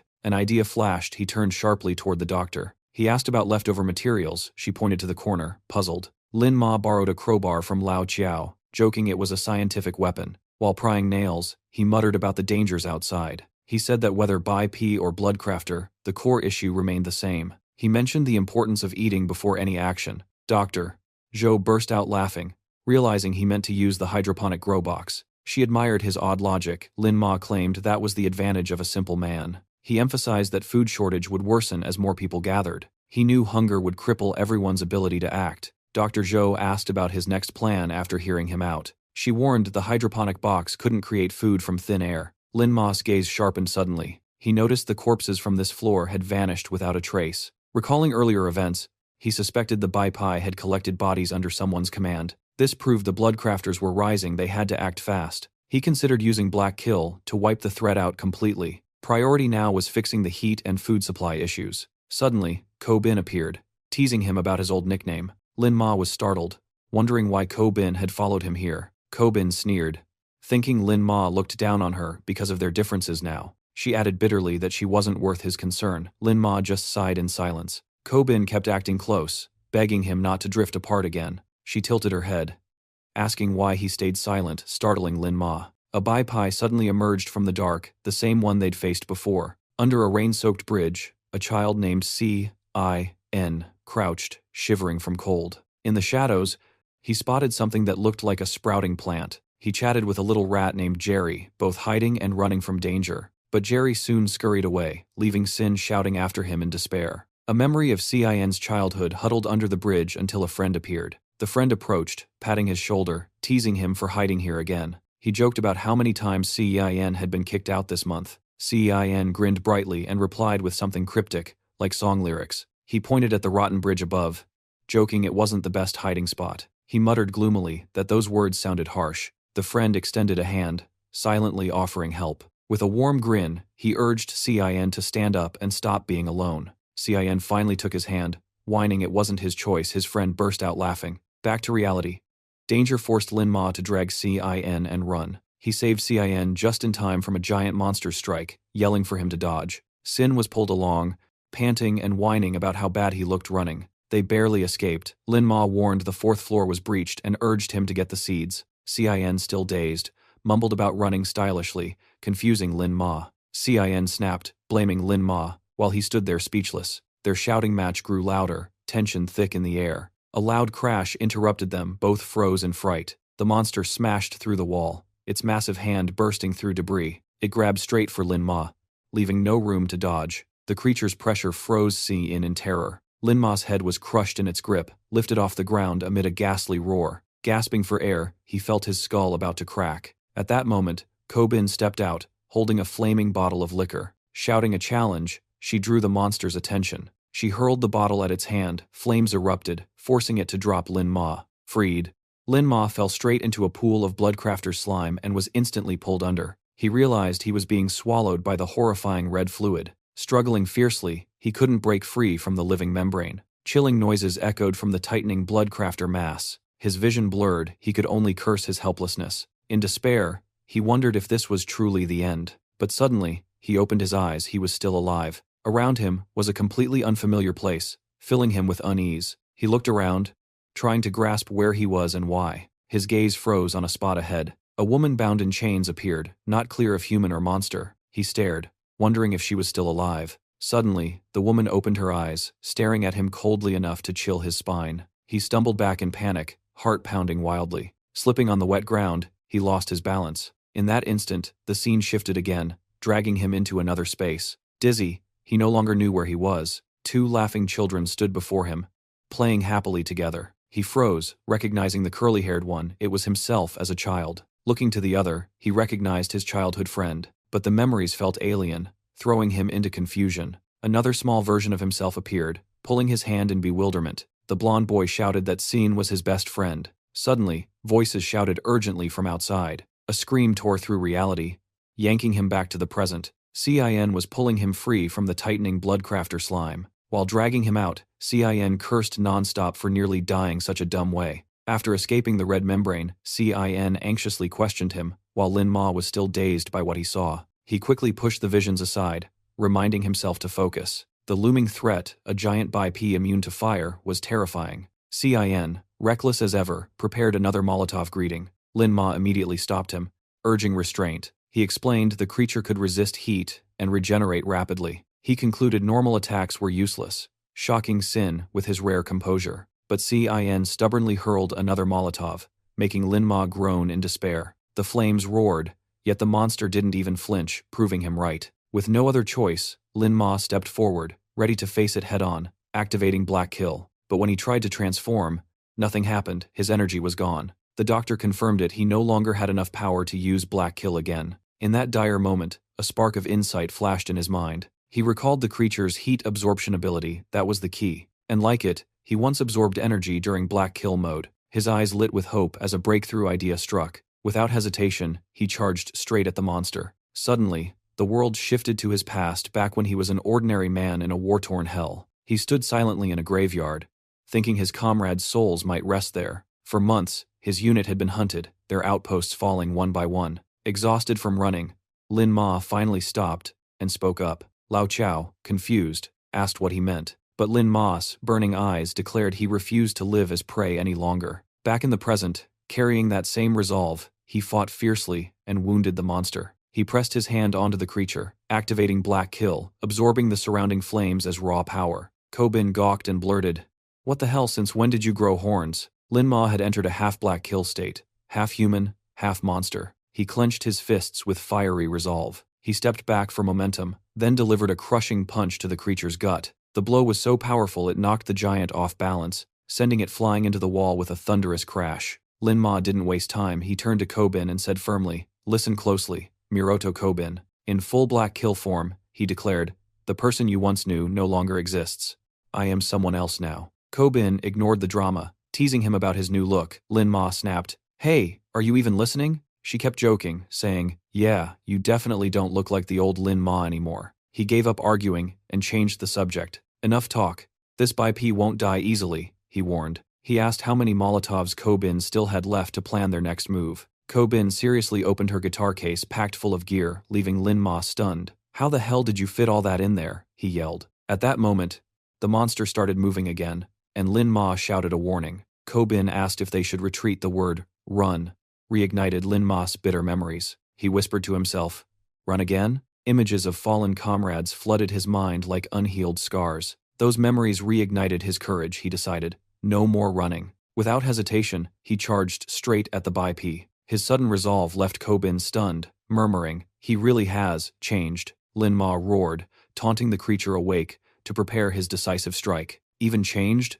Kobin knew he couldn't win through normal means. The monster had extreme regenerative power, but speed was its fatal weakness. Lin Ma exploited it with relentless attacks. Every strike landed hard and true. He moved faster than lightning, leaving the beast no time to counter. He stepped back again, bracing for the next blow. He shouted, "Your turn." Kobin instantly responded, hurling every Molotov left in the case. The bottles smashed against the creature's flesh, erupting in fiery explosions. Flames clung to its oily skin, blazing wildly. If the wounds were deep enough, the fire would finish it, Lin Ma calculated, but it healed almost instantly. That forced him to switch tactics. While the flames still burned, he absorbed the heat through Black Kill, turning it into new power. Draining energy from the enemy, he made it his own. His will burned brighter, victory filled his mind. With the gathered heat, he shot forward like an arrow toward his target. The ground shattered under his sheer speed. At the perfect range, he lowered his stance for the strike. His fist, packed with searing energy, smashed straight into the beast. The blow pierced through, making its insides explode in a bloody burst. Kobin's hair stood on end as she stammered, "Is this a nightmare?" Lin Ma reverted to human form. Exhausted but standing tall, one strike had ended it for good. He knew deep down he wouldn't have survived without Kobin's help. He reached out a hand, gently asking, "You good, you maniac?" Kobin grinned so widely, it nearly ruined the heartfelt moment. She immediately asked what's next, making Lin Ma sigh and take back his compliment. In the quiet hallway, only Kobin's triumphant cheer echoed through the air. Hes overly excited about the new plan, rambling non-stop. They came for seeds and nutrients. Coppin's shocked, his friend knows farming. He fires off power-related questions, making Lin Mo groan about babysitting a reincarnated fool. Suddenly, the bracelet on his wrist makes a strange sound, then stops. He frowns and mutters, while Kopin instantly teases him as usual. Lin Mo covers his mouth, nearly suffocating Kopin for being too noisy. On the other end, Dr. Joe and Dorothy hear chaos and demand answers. Lin Mo asks about the bracelet's signal feature, but Dr. Joe cuts him off with news. She reports finding old but useful relics in the storage, like an ancient TV. They also found seeds, nutrients, and vintage gardening tools. Seems like the previous owner's flower supplies, Lin Mo nods, calling it good news. The doctor lowers her voice,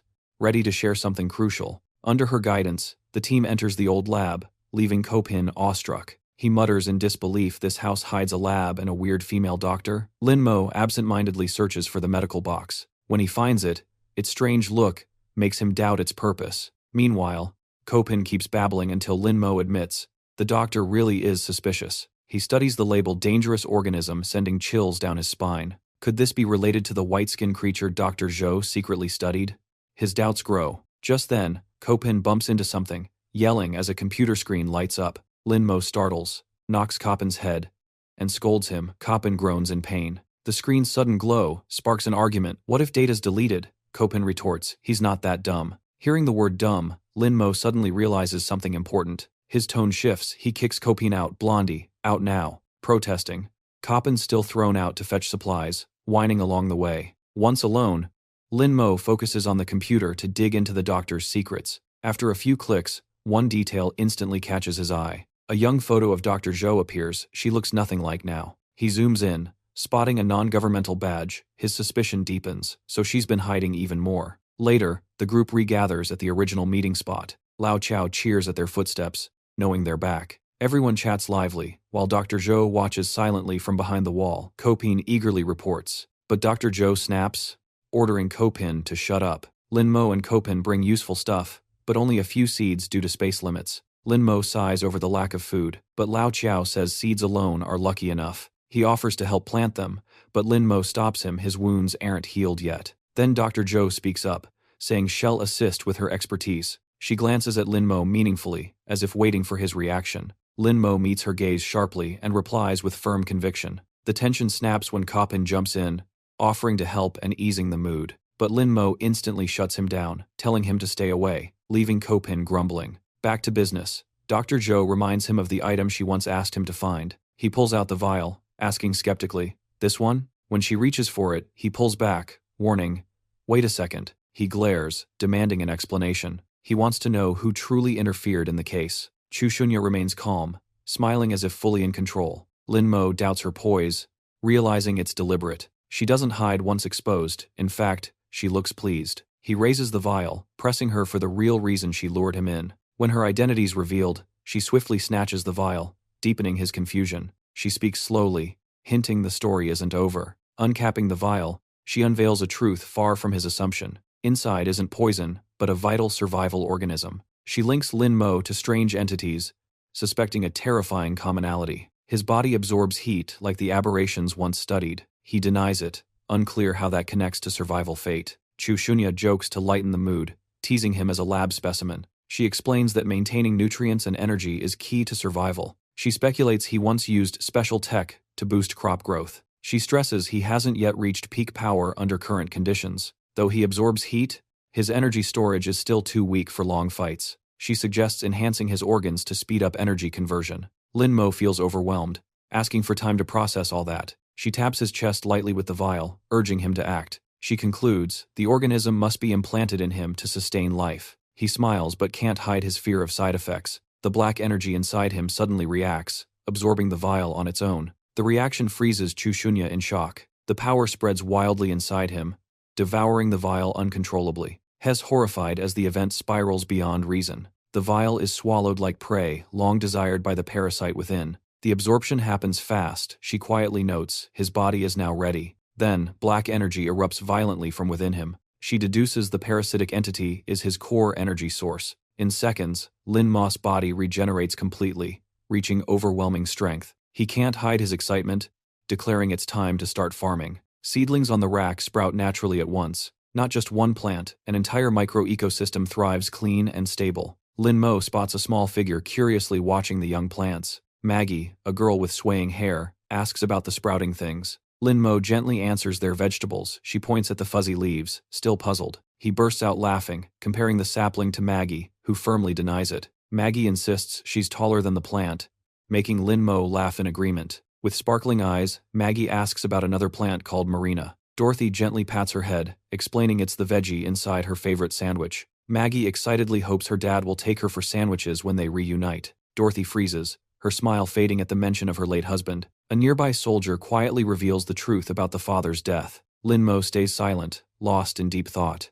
Suddenly, he turns to his companion with bright enthusiasm, calling her name. They chat animatedly, Dorothy and her child confused as he asks if she brought wheat, then excitedly mentions pickles and cucumbers. With some meat, they could make a perfect burger. Lin Mo turns to Maggie. Speaking warmly, yet seriously, she nods eagerly as he explains the veggies need to grow first. Maggie asks how long it takes, and he jokes that in ancient Greece, Head be the god of agriculture. The line makes Maggie cheer in delight. Dorothy thinks he's joking, until he proudly introduces himself by name. Dorothy sighs, saying if plants really grow that fast, no one would starve again. Kopin chimes in mischievously, hinting Lin Mo's power is real, not a joke. Lin Mo panics, dragging her aside for a private talk. He sternly warns her not to reveal his power. She asks why. He avoids her gaze, clearly wary. He recalls Dr. Chu's story about a top-secret, high-risk project by the Security Bureau, where data stayed locked within teams. He shares what he found, a covert program planting hypnotized, drugged agents disguised as civilians. These people lived normal lives, unconsciously sending intel like living trackers, ready to do anything for national security. She warns cautiously that the Bureau might still exist, and one of them could be among their group. Dr. Chu concluded that, if they discovered Lin Mo, the outcome would be disastrous, better that no one knows. That's why Lin Mo stopped Kopin, assuring her things are still under control. Even so, Kopin keeps teasing, calling him a Greek farm god in the desert. After everyone leaves, Lin Mo double-checks the room to ensure he's alone. Silence fills the space he stays behind.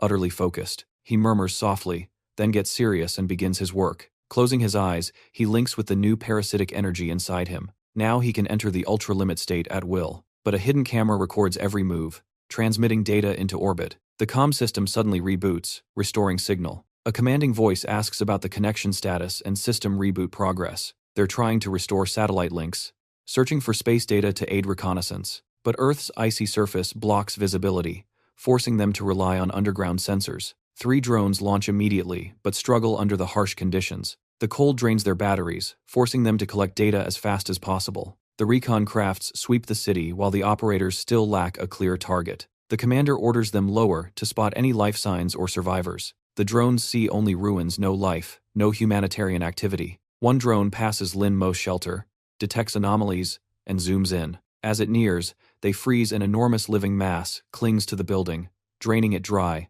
a nightmare sight. One drone flies too close and is instantly crushed by the creature's pressure. The others converge on the anomaly, where a new generation of monsters is forming terrifying chaos. From the creature's belly, a massive mutated white-skinned beast emerges, dwarfing all prior forms. Its arms stretch long, dripping with blood and flesh from devoured victims. The gruesome scene chills the observers as the ground starts to quake. Lin Mo senses the tremor and suspects it's no ordinary earthquake. He rushes to Dr. Chu, who watches through the window, pointing outside gravely. She declares the creature's formation complete. Time is running out. Lin Mo stares out, horrified by the monstrous shape. It's the very specimen that birthed the mutated children, both eerie and powerful. The beast's eyes pierce through everything, locking onto Lin Mo with a mysterious bond. He whispers, does it know him, or is it searching for something within him? The monster reaches back, ready to tear the building apart to find its target. People rush over, calling Lin Mo's name, relieved he's alive. He shouts for everyone to get down as danger approaches. With one swing, the creature smashes a huge section of the complex.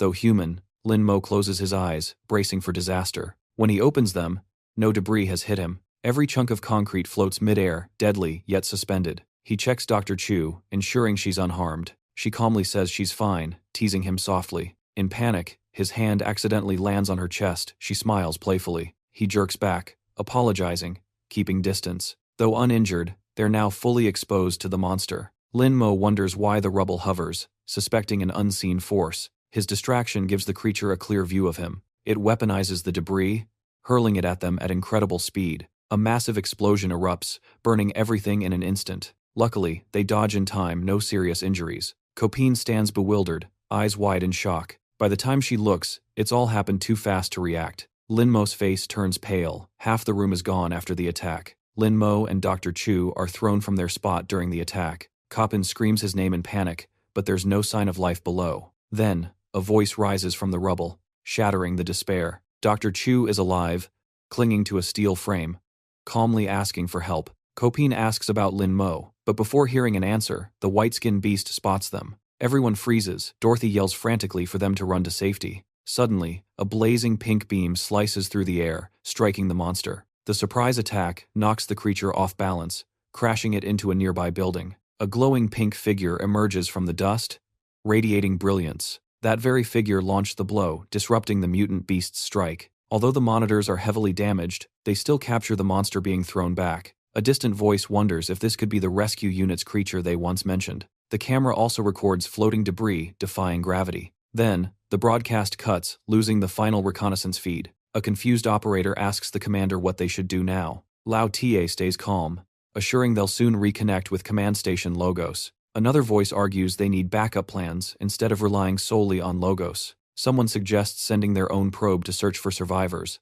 but it's denied. Lao Ti warns it's safer to stay put until the situation is clearer. Meanwhile, the white-skinned beast attacks again, hurling rocks in a dusty explosion. From the thick smoke, Lin Mo appears now, fully white-skin transformed. He thinks this must be his red limit form, power reborn from ashes. The monster launches more rocks, but Lin Mo breathes deep, refusing to retreat. In that limit state, his strength surges beyond anything before. He charges straight into the storm of debris without hesitation. His altered body moves with inhuman agility. He fights while shielding his teammates from harm. The monster falters, startled by his speed and transformation. The longer he fights, the more he realizes endurance, not fury, is true strength. The mutant shifts tactics, merging all rubble into a massive stone mass. Its destructive power multiplies, ready to crush everything. With one motion, it hurls the giant block at Lin Mo like a falling mountain. He doesn't stop, rushing forward without a step back. That flame isn't an ending, it's defiance, a dance of war in the wasteland. His rising power turns into blinding pink light,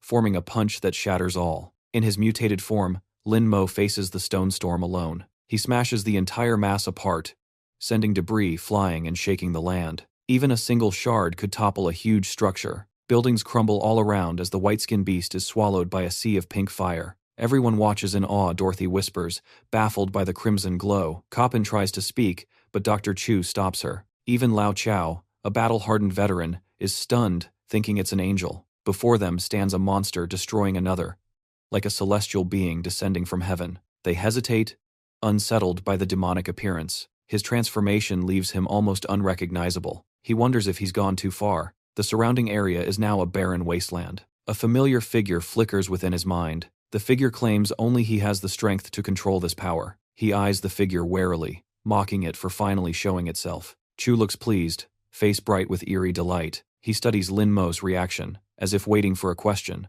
Lin Mo nods, he indeed has plenty to ask. Chu smiles faintly, saying the mad girl incident helped stabilize his own mind. He laughs loudly, urging Lin Mo to ask freely. Without hesitation, Lin Mo asks the true nature of the white skin. Chu raises a hand to pause him, still speaking cheerfully. He suggests answering each doubt one at a time. He explains the so-called white skin are actually empty husks, mindless shells, driven by resentment. He points at Lin Mo, implying his nature is now the same. In other words, Lin Mo has already died once. He adds that when Lin Mo died, his soul followed Chu into another reality. Time doesn't flow linearly for him. That means his old body, soulless, might be rampaging somewhere else. The words click, his fragmented memories finally align. He realizes he's been traveling across dimensions. This is true transmigration. Each hollow mark and inner flame proves a traveler. Chu confirms it proudly. Elsewhere, Xiaola asks what the current mission is. Does it involve the special item the mutant brought back? She worries Parasitic will rage if he learns this, since he valued it greatly. When they unseal the package, they find a severed human head. Xiaola screams in horror. In another place, the white skin's body regenerates everything complete except its head. It mutters madly, desperately searching for its missing head. Finally, it goes berserk, roaring and destroying everything nearby. Lin Mo arrives just in time to stop its frenzy. He frowns, wondering if the creature might be immortal. While he's confused, Chu jokes that he should just ask the thing directly, irritating Lin Mo mid-chaos. Lin Mo snaps, angry at being called its kin. Chu sneers he's ignorant for not reading more. Chu's childish attitude baffles him. He shouts, asking why she's acting this way instead of fixing things. Before he can finish, the white skin recovers and rushes in, forcing him to strike first. It repeats the same attack as before, but Lin Mo notices subtle differences. He dodges just in time, realizing the enemy's faster, yet still probing. The white skin suddenly shifts tactics, creating a massive suction field. Lin Mo can't react in time. He's pulled forward, gasping in shock. He's stunned to see the suction field far exceed all expectations. As he's pulled in, he feels the Minghe energy draining from his body. The loss of heat causes intense pain and growing discomfort. His strength fades rapidly, nearing a critical limit. He suddenly grasps the deeper meaning behind Chu's earlier words. As danger closes in, Chu's mocking voice echoes, and Lin Mo snaps back angrily. Suddenly, his body undergoes a bizarre transformation that shocks him. His arm detaches, and his entire white skin form begins splitting apart. A new body forms, completely separate from him. That new body looks eerily familiar. Chu now, with his own body, smirks, saying some things must be done personally. Lin Mo reels in disbelief at what he's seeing. Chu laughs, declaring he was never just a parasite inside him. He reveals he gained a body once he formed a second core. The white skin charges to attack, and Chu joins the fight instantly. But he warns that fighting now could unbalance their energy. Decisiveness is key. The white skin repeats its suction technique,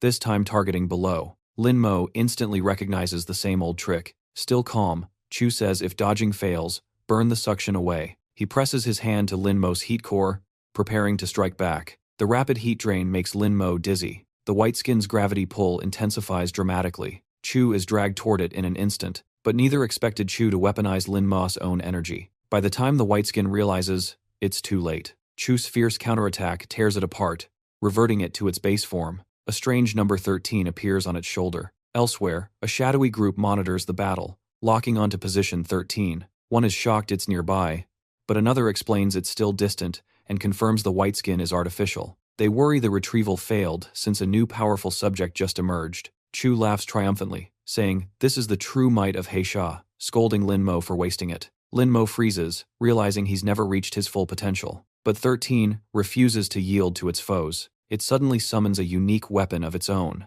From afar, a stranger watches, intrigued by 13 being cornered. He possesses power beyond Lin Mo's, admitting 13 was only bait to trace the national security bunker. Gazing at his comrades, he warns early action could expose their plot. Irina of the Prophet Council sternly reminds them of their holy ties to Pastor Cross. A little girl suddenly interrupts, lightening the tense air, tapping Irina's back, and startling her. Though a Prophet member, Xiao Yilin is still just a naive child. Irina sighs, thinking caring for kids truly tests one's patience. Cross chats with Han Kanyu, who explains she was delayed handling a tail. She suggests they all keep observing the battle from afar. Meanwhile, 13 forges an entirely new weapon outside. Waves of powerful gravitational force burst out repeatedly. Chu shouted orders while Lin Mo questioned the nature of those waves. He recalled how Chu once used gravity to suppress Shisan. Lin Mo quickly warned Chu about being tricked by illusions, but it was too late for Shisan to realize the trap. She was sucked in by her own gravity,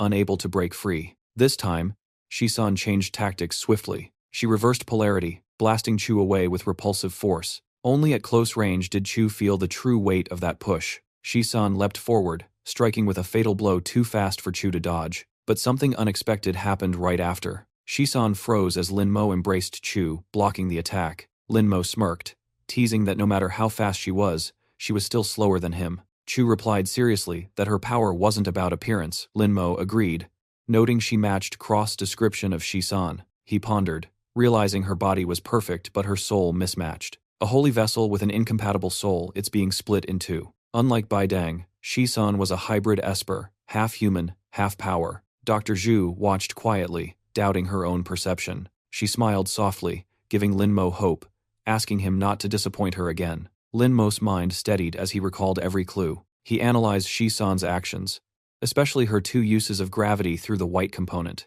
That component acted as a forward propulsion energy core. Finally, he caught the key detail, eyes blazing with excitement. He asked Chu to confirm their plan to burn the enemy, and she nodded. Chu eagerly suggested cranking up the flames even higher. She looked at Lin Mo, slowly grasping his true intention. After a moment's thought, Chu smiled, saying she understood. She requested that he offer his hand. Before Lin Mo could question, her next move left him stunned. Chu grabbed his hand and pressed it against her chest, flustering him completely. Suddenly, a small crack appeared there, revealing a heat core. Lin Mo began pulling something out from within Chu's body, just as Shi-san charged in. Unaware of what was happening, Shi-san attacked recklessly. From Chu's body, Lin Mo drew a blazing red dagger forged in extreme heat. Shi-san was horrified by its murderous aura and destructive might. The ground and her body were sliced apart, leaving severe damage. Losing balance, Shi-san collapsed to the ground. Before the burning blade that marked Lin Mo's line between life and death, he stepped forward, his aura blazing,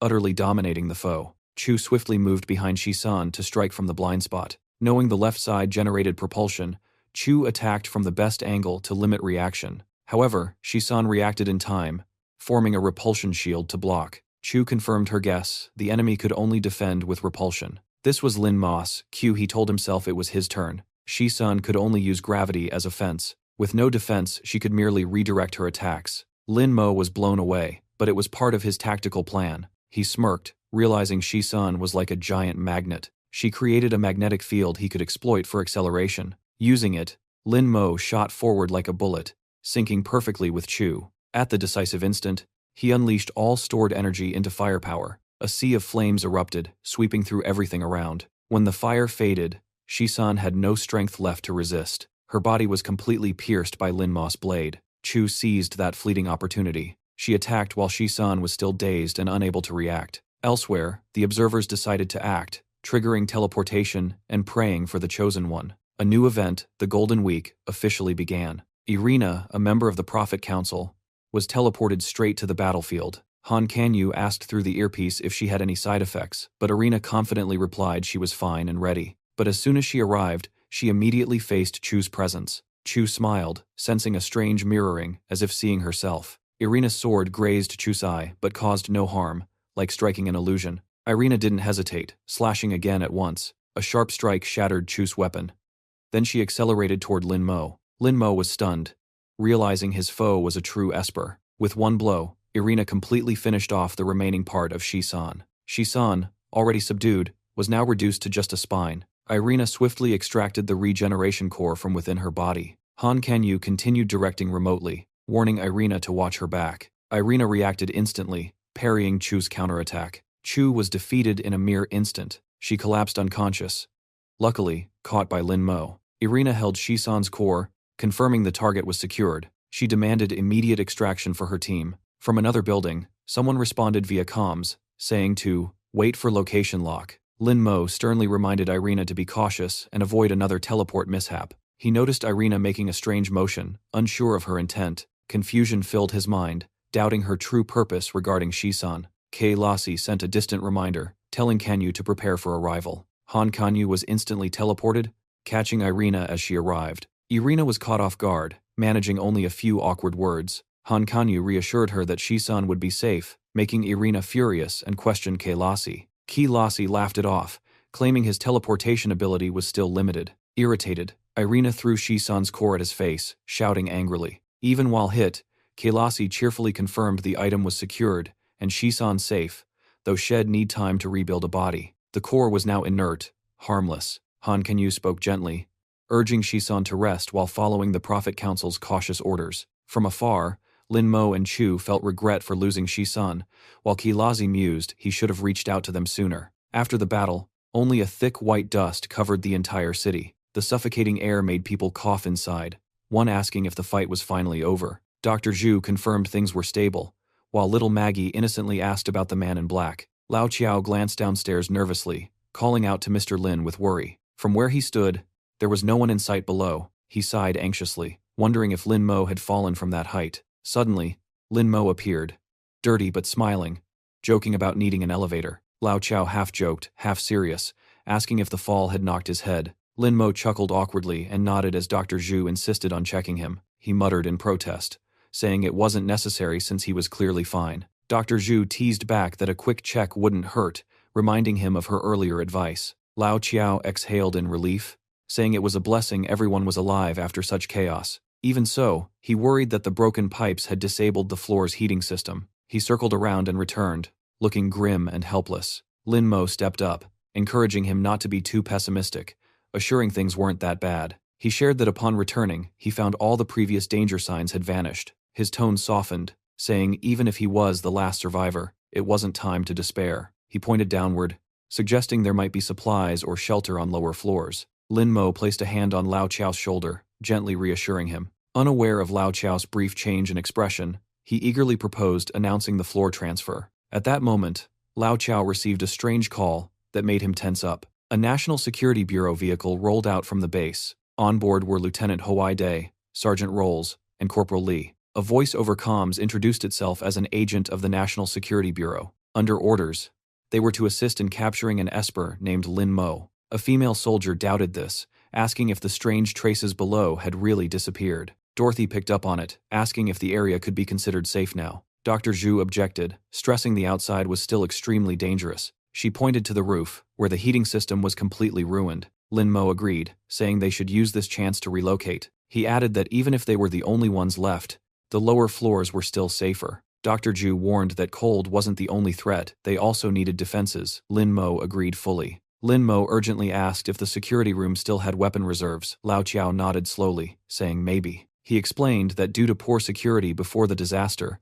the place had been stocked with weapons, shields, and barbed wire. If used properly, they could defend the whole building, though he doubted such tools worked on monsters. Bin suddenly spoke up enthusiastically, claiming she had a way. She pulled out an electric guitar, saying that when she played, the monsters seemed frozen. The bizarre idea was instantly rejected. Dorothy and Lao Qiao didn't believe her, though Bin kept insisting. Lin Mo ignored it, assigning tasks and deciding to go downstairs with Bin despite her protests. He sternly warned not to touch anything, while Bin grumbled in displeasure. As they went downstairs, a strange device quietly monitored them. Bin whispered she just wanted to check and retrieve her instrument. In the room, she looked around, sighed, recalling how careless she'd been on her first day, then asked if Lin Mo was living okay. Lin Mo replied that life in the small town wasn't like this, guessing Shed worked hard. Bin laughed, saying that was normal, making him thoughtful. He thought to himself that normal had become a luxury now. Since the Ice Age and Void Bloom began, stability had grown fragile and unreachable. He wondered how long this fleeting peace could last, anxiety weighing heavier. After so many disasters,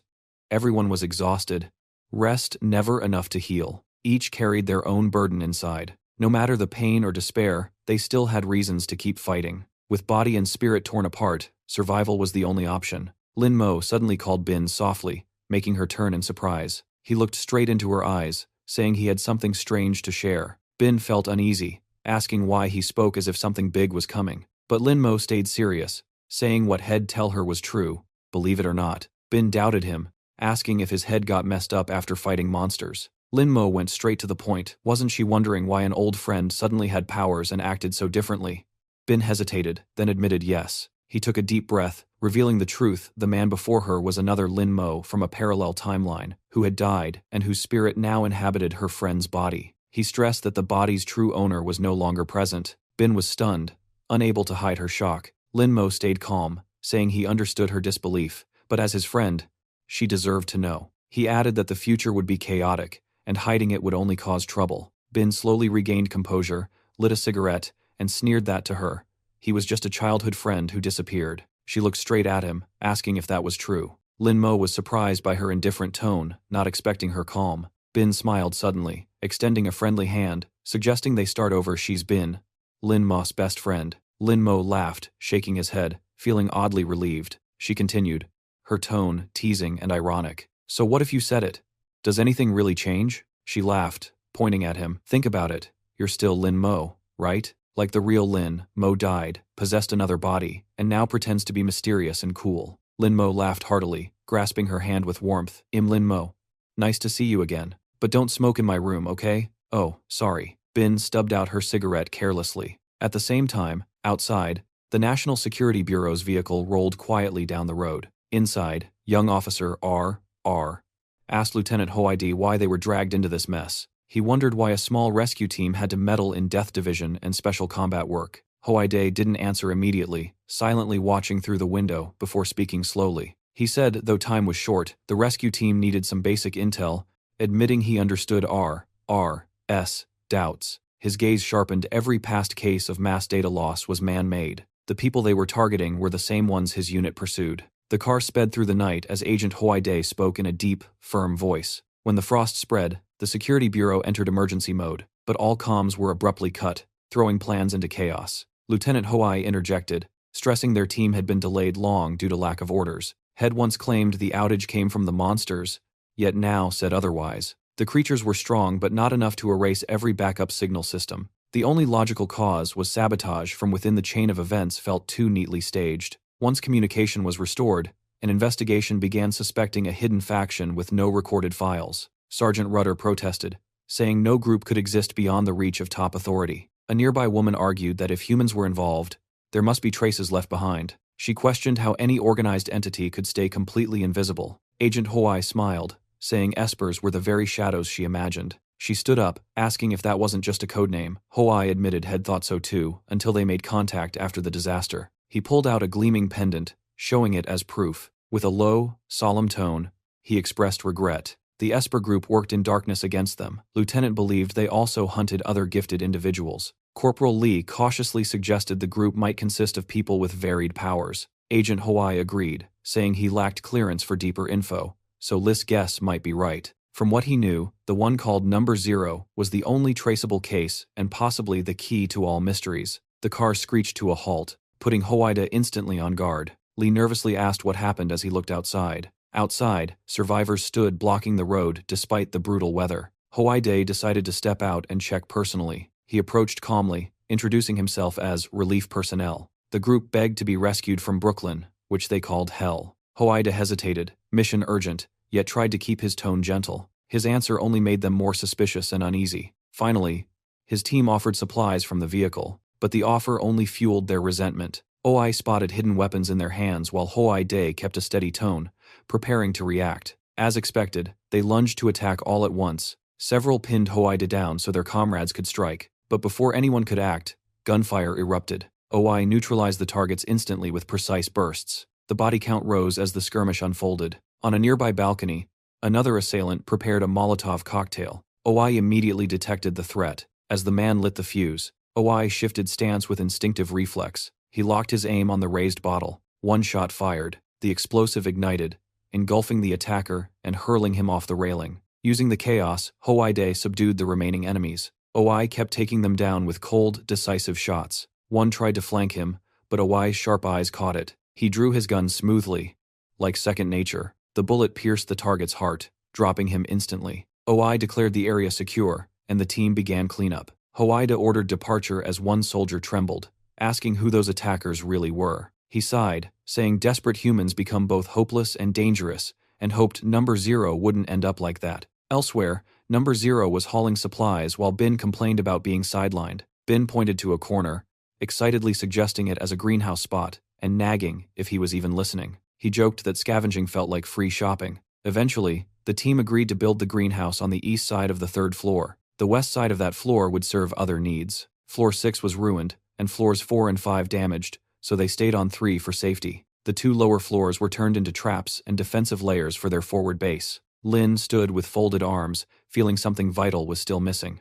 Meanwhile, Lao Chiao and Sin bragged about their old exploits, each trying to outdo the other. Lao Chiao smirked, challenging Sin to a friendly match. Cin accepted instantly, eager to spar. Lin Mo watched with silent amusement at their childish energy. Suddenly, Dr. Zhu called him over the comms with an icy tone, demanding he come at once. He barely replied before being scolded to hurry up. As soon as he arrived, Dr. Zhu sternly asked if he had encountered one of his own kind. He confirmed, adding that she'd taken the core of a pale creature. Zhu then played a strange radio broadcast for comparison. A hypnotic voice echoed, claiming to comfort survivors in the frozen world. Lin Mo frowned, confused by the scattered message, asking why she made him listen. The next part compared the frost calamity to divine punishment. The voice blamed the government for manipulating and imprisoning people's minds. They were accused of driving humanity into sin, yet the broadcast glorified the divine as salvation, promising blessings for pure souls, and elevating a chosen group as holy apostles. It hinted that the Latu group and their allies were that force.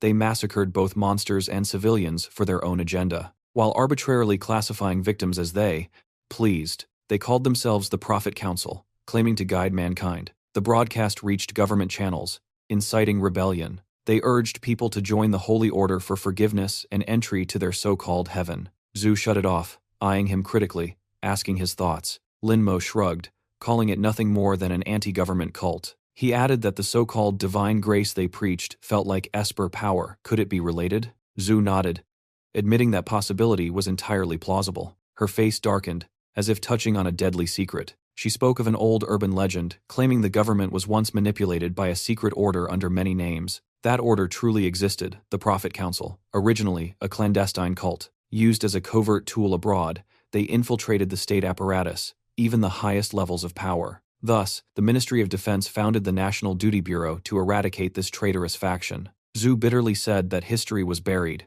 The Prophet Council supposedly wiped out, yet now it resurfaced amid the apocalypse. Hearing that, Lin Mo interrupted, asking if all this was top secret. Zhu sneered that she once dated a shady intelligence agent, hence her inside knowledge. She froze at the mention of that name until someone asked if she was okay. Regaining composure, she explained, eradicated meant none left alive, and from that drew a bold hypothesis. Zhu looked straight at him, hinting both the Prophet Council and Espers might come from another dimension. She even used him as proof, calling him a phantom, startling him. He widened his eyes, asking how she knew that secret, then glanced down at the pendant, muttering as if scolding the spirit within for eavesdropping. Zhu laughed, teasing that such a bond between two men sounded awfully sentimental. She crushed her cigarette, concluding that if her theory was right, the Prophet Council had already taken interest in him, and they now had a new threat to monitor. Zhu waved him off, dumping chores on him, leaving Lin Mo grumbling that had been summoned just to haul stuff. On Huaide's side, the team seriously discussed the Prophet Council, with Li wondering why their files were completely blank. He asked if there was some hidden story behind it. Joe Stab hinted it tied back to the founding of the National Service Bureau, but Huaide cut her off sharply. He reminded her of the reason she was reassigned from intelligence, as a warning. OI interjected, saying comms were still unstable, so head be brief. The Prophet Council was confirmed linked to Espers, making Target Zero the top priority. He added that Command had granted Huaide supreme authority to expedite the mission. Any defiance would count as obstructing humanity's salvation campaign. With this power, Huaide could eliminate threats and activate other special units at will. In room 303, the group gathered around, enjoying freshly made burgers. Little Maggie took a huge bite, eyes sparkling with joy. Dorothy praised Lin Mo's miracle farming for providing today's meal ingredients. He modestly said it was just agricultural know-how. Joking that the new tech deserved credit, Maggie gave him a thumbs up. Lao Chiao opened the fridge and found a bottle of well-aged liquor. Dorothy explained Shed kept it because he often reminisced about home, which delighted him. He handed Lin Mo some lime leaves and salt to prepare the drink properly. Lin Mo looked puzzled, not sure what was happening. Lao Chiao cheerfully explained it was the proper way to drink tequila, a treat for his savior. He kept praising until Lin Mo blushed, but finally laughed and agreed to toast. Lin Mo followed the guide, licking salt first to awaken his taste buds. Then he took a sip of the strong liquor as instructed. Finally, the sour lemon hit him, leaving him slightly confused. Still, Lao Chiao happily offered drinks to everyone, but Dr. Chu coldly refused, saying she neither smokes nor drinks. Dorothy suddenly noticed Cin was missing and wondered where Head gone. She remembered Sin was on guard duty today, essentially on a mission. She wanted to bring him food, but Lin Mo politely declined, saying Head go. Dorothy smiled and said she could do it herself. Yet, every move of theirs was already under outside surveillance. The Security Bureau agents were ready, and OI ordered an emergency comms check. Sergeant Vode instantly confirmed all clear. Other squads reported in, but Zose mentioned a small glitch with Xiao Li Zi's unit. Meanwhile, Li still didn't grasp the situation. Huai did decisively ordered an immediate inspection. Sergeant Just quietly switched to a private channel, evading Owai's monitoring. Huai Dai pressed her, asking if anything shady required strong measures. Zose believed Zero wasn't a threat but suspected he was hiding something. Huai Dai seemed to understand her, hinting the suspicion might involve high-level secrets. He winked knowingly but warned her that nothing could really stop her anyway. So he told her to act with extreme caution. Just only smiled with a sly glint. Then Huai Dai's team began executing their own plan. He firmly ordered the mission to commence. Meanwhile, inside, the group was chatting when Lao Qiao suddenly mentioned his daughter. He slowly shared that he once had a family but hadn't seen his daughter in 20 years. Drinking as he spoke, Dr. Chu worriedly reminded him his wound wasn't healed and that the girl must be around her age now. With teary eyes, Lao Qiao grabbed her hand, choking out his daughter's name in apology. Drunkenly, he kept calling out Huanwana over and over. Hearing that name, Chu froze, sensing something strange. He sobbed harder, blaming himself for failing to protect his wife and child. Lin Mo glanced at Chu and smiled softly, earning a gentle scold from her. He briefly thought to himself, that family warmth seemed to melt the cold outside completely. But just then, a dry electric pop echoed, plunging the room into darkness. He frowned, guessing the generator had failed. Chu instantly grew alert, realizing it wasn't a simple malfunction. Even tipsy, Lao Qiao suddenly sobered up, saying destiny had come. He jumped up, grabbing his gun and knife, startling the others to ask what he was doing. Outside, Owai's team broke into the apartment, but got blocked at the entrance. Li nervously questioned the intel's reliability, but Huai De coldly replied they'd know once inside. Finding a maintenance duct, they quickly crawled through to advance deeper. The team reached the third floor where everyone was hiding. Jones ordered the feed sent to HQ once the connection stabilized. Huai Dai ordered a full sweep of the floor, prioritizing civilian control. He told the three-person team to stick together and drop formalities for now. The group immediately split up to act. In the room, everyone regrouped. Lin Mo asked Chu, but she was just as clueless. He scanned around, searching for anything unusual. Chu turned to observe the one who had just rushed in. Miss Bin, panting, brought bad news. Armed men had appeared. She said they acted anything but friendly. They split into teams, searching every corner. At that moment, a figure suddenly leapt before the intervention squad. Huai Dai and Li instantly raised their guns in alert. Tension stretched tight as a wire. The stranger wore full armor, making it unclear if he was guard or civilian. Huai Dai stepped forward, introducing his unit and their rescue mission. The man replied in a low, mocking tone. It was Lao Qiao, behind a cold mask. He sneered, asking since when they started caring about others' fates. Sergeant Jost noticed something odd on the mask display that felt familiar. She accessed the internal database, and luckily, found the needed data. She urgently reported to Lieutenant Huai Dai that the man wasn't a civilian, shocking him. She confirmed it was Rose Dapp, a notorious criminal once secretly seized by the FBI. Dapp was infamous for brutality, using corpses to escape, later recruited as a government informant. Hearing that, the lieutenant relaxed, thinking he was an ally. But Lao Qiao suddenly roared in rage, mocking the very idea. In a flash, he drew his knife. He attacked the lieutenant off guard, shouting they had killed his daughter. The deadly strike severed two of Huai Dai's fingers. He charged again, blade flashing, crying for his daughter Gianna. In agony, the lieutenant still tried to block with his bare hands. Lao Qiao pressed harder, venting hatred and disbelief. Corporal Li locked onto the target, ready to shoot. He shouted for his superior to duck. As the lieutenant bent, Li fired a bullet shot straight into Lao Qiao's head. But the old man didn't budge. The strange mask left him unhurt. Lao Qiao coldly kicked the lieutenant backward, then swiftly pulled a hidden sharp dart. The dart flew straight toward Corporal Li. The strike was too fast to dodge. Blood spurted from Li's wound where the dart hit. In the chaos, Agent Oi tried to call in a status report, but only Static answered, making him suspect something was wrong. Right then, Lin Mo appeared behind him, speaking cryptically about the snowstorm. He remarked that in such weather, rats seek shelter where humans are. With lightning reflexes, Oi spun and aimed his gun at Lin Mo. But when he turned, Lin Mo had vanished without a trace. His voice echoed from the dark, mocking how noisy agents were. Agent Oi coldly replied, declaring himself from national security. He stated clearly that he was there to arrest Lin Mo. But as he aimed, Lin Mo again dissolved into nothingness. He reappeared behind Oi, joking about being hunted amid a snowstorm. Lin Mo moved swiftly behind him, questioning their so-called duty to maintain order. He raised his voice, suspecting they were hiding something serious. Agent Oi turned, warning Lin Mo not to push his luck unless he wanted real trouble. Lin Mo scoffed,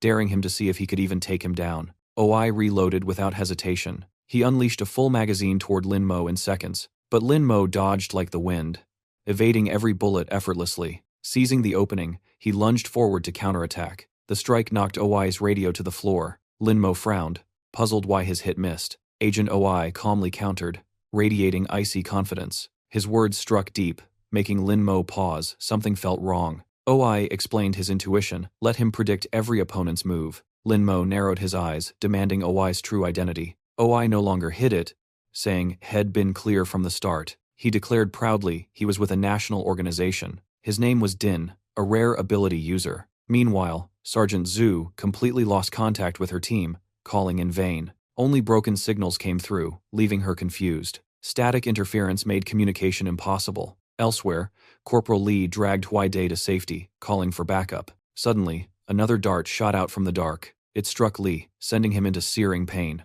Both collapsed but refused to give up. Struggling to stand, they retaliated instantly, aiming at the hidden attacker. But the enemy had vanished without a trace. Another shadow quietly appeared behind them. Before it could strike, a powerful kick landed. Lin Mo was kicked out of the room, crashing into Lao Chao. The sudden impact left both disoriented and confused. Dazed, Lin Mo recognized Lao Chao by his familiar smell of liquor. He quickly pulled him up, glancing at the two ahead, sensing familiarity. But before he could ask, someone else approached, footsteps rumbling like thunder. Lin Mo stopped, exhaled sharply, saying they had to deal with this one first. Sergeant Jost witnessed everything from afar and urgently called in a report. In front of her stood a soulless creature under control, charging at the group. It raised its hand to attack Jost, caring nothing about sides. Luckily, OI chained its neck from behind just in time. The creature froze, responding only to OI's command. OI pointed at Lin Mo, ordering the empty shell to change target. As an ability user, OI was no stranger to bizarre powers. Lin Mo faced danger from all sides, an ability wielder, a hollow shell, enemies, and the unconscious Lao Chao to protect. Staring at the man before him, he sighed, knowing the coming fight was inevitable. He set Lao Chao against the wall, murmuring an apology like a farewell. Before everyone's eyes, Lin Mo transformed into a warrior, his aura surging fiercely. OI stayed calm, but inwardly admitted Zero was truly formidable. Noticing his reaction, Lin Mo smirked, silently confirming he knew something. Without delay, OI ordered the hollow shell to attack and capture Lin Mo. Yet Lin Mo remained eerily calm, attuning himself to every detail around. He sensed the tension, predicting the next strike was near. With Lao Chao behind him, he knew this wasn't a good place to fight. Even so, he chose to counterattack without hesitation. The sudden retaliation made the hollow shell hesitate, perhaps due to its cautious controller. OI muttered sharply, realizing Lin Mo's move involved sound-based manipulation. Seizing the distraction, Lin Mo dashed forward like lightning.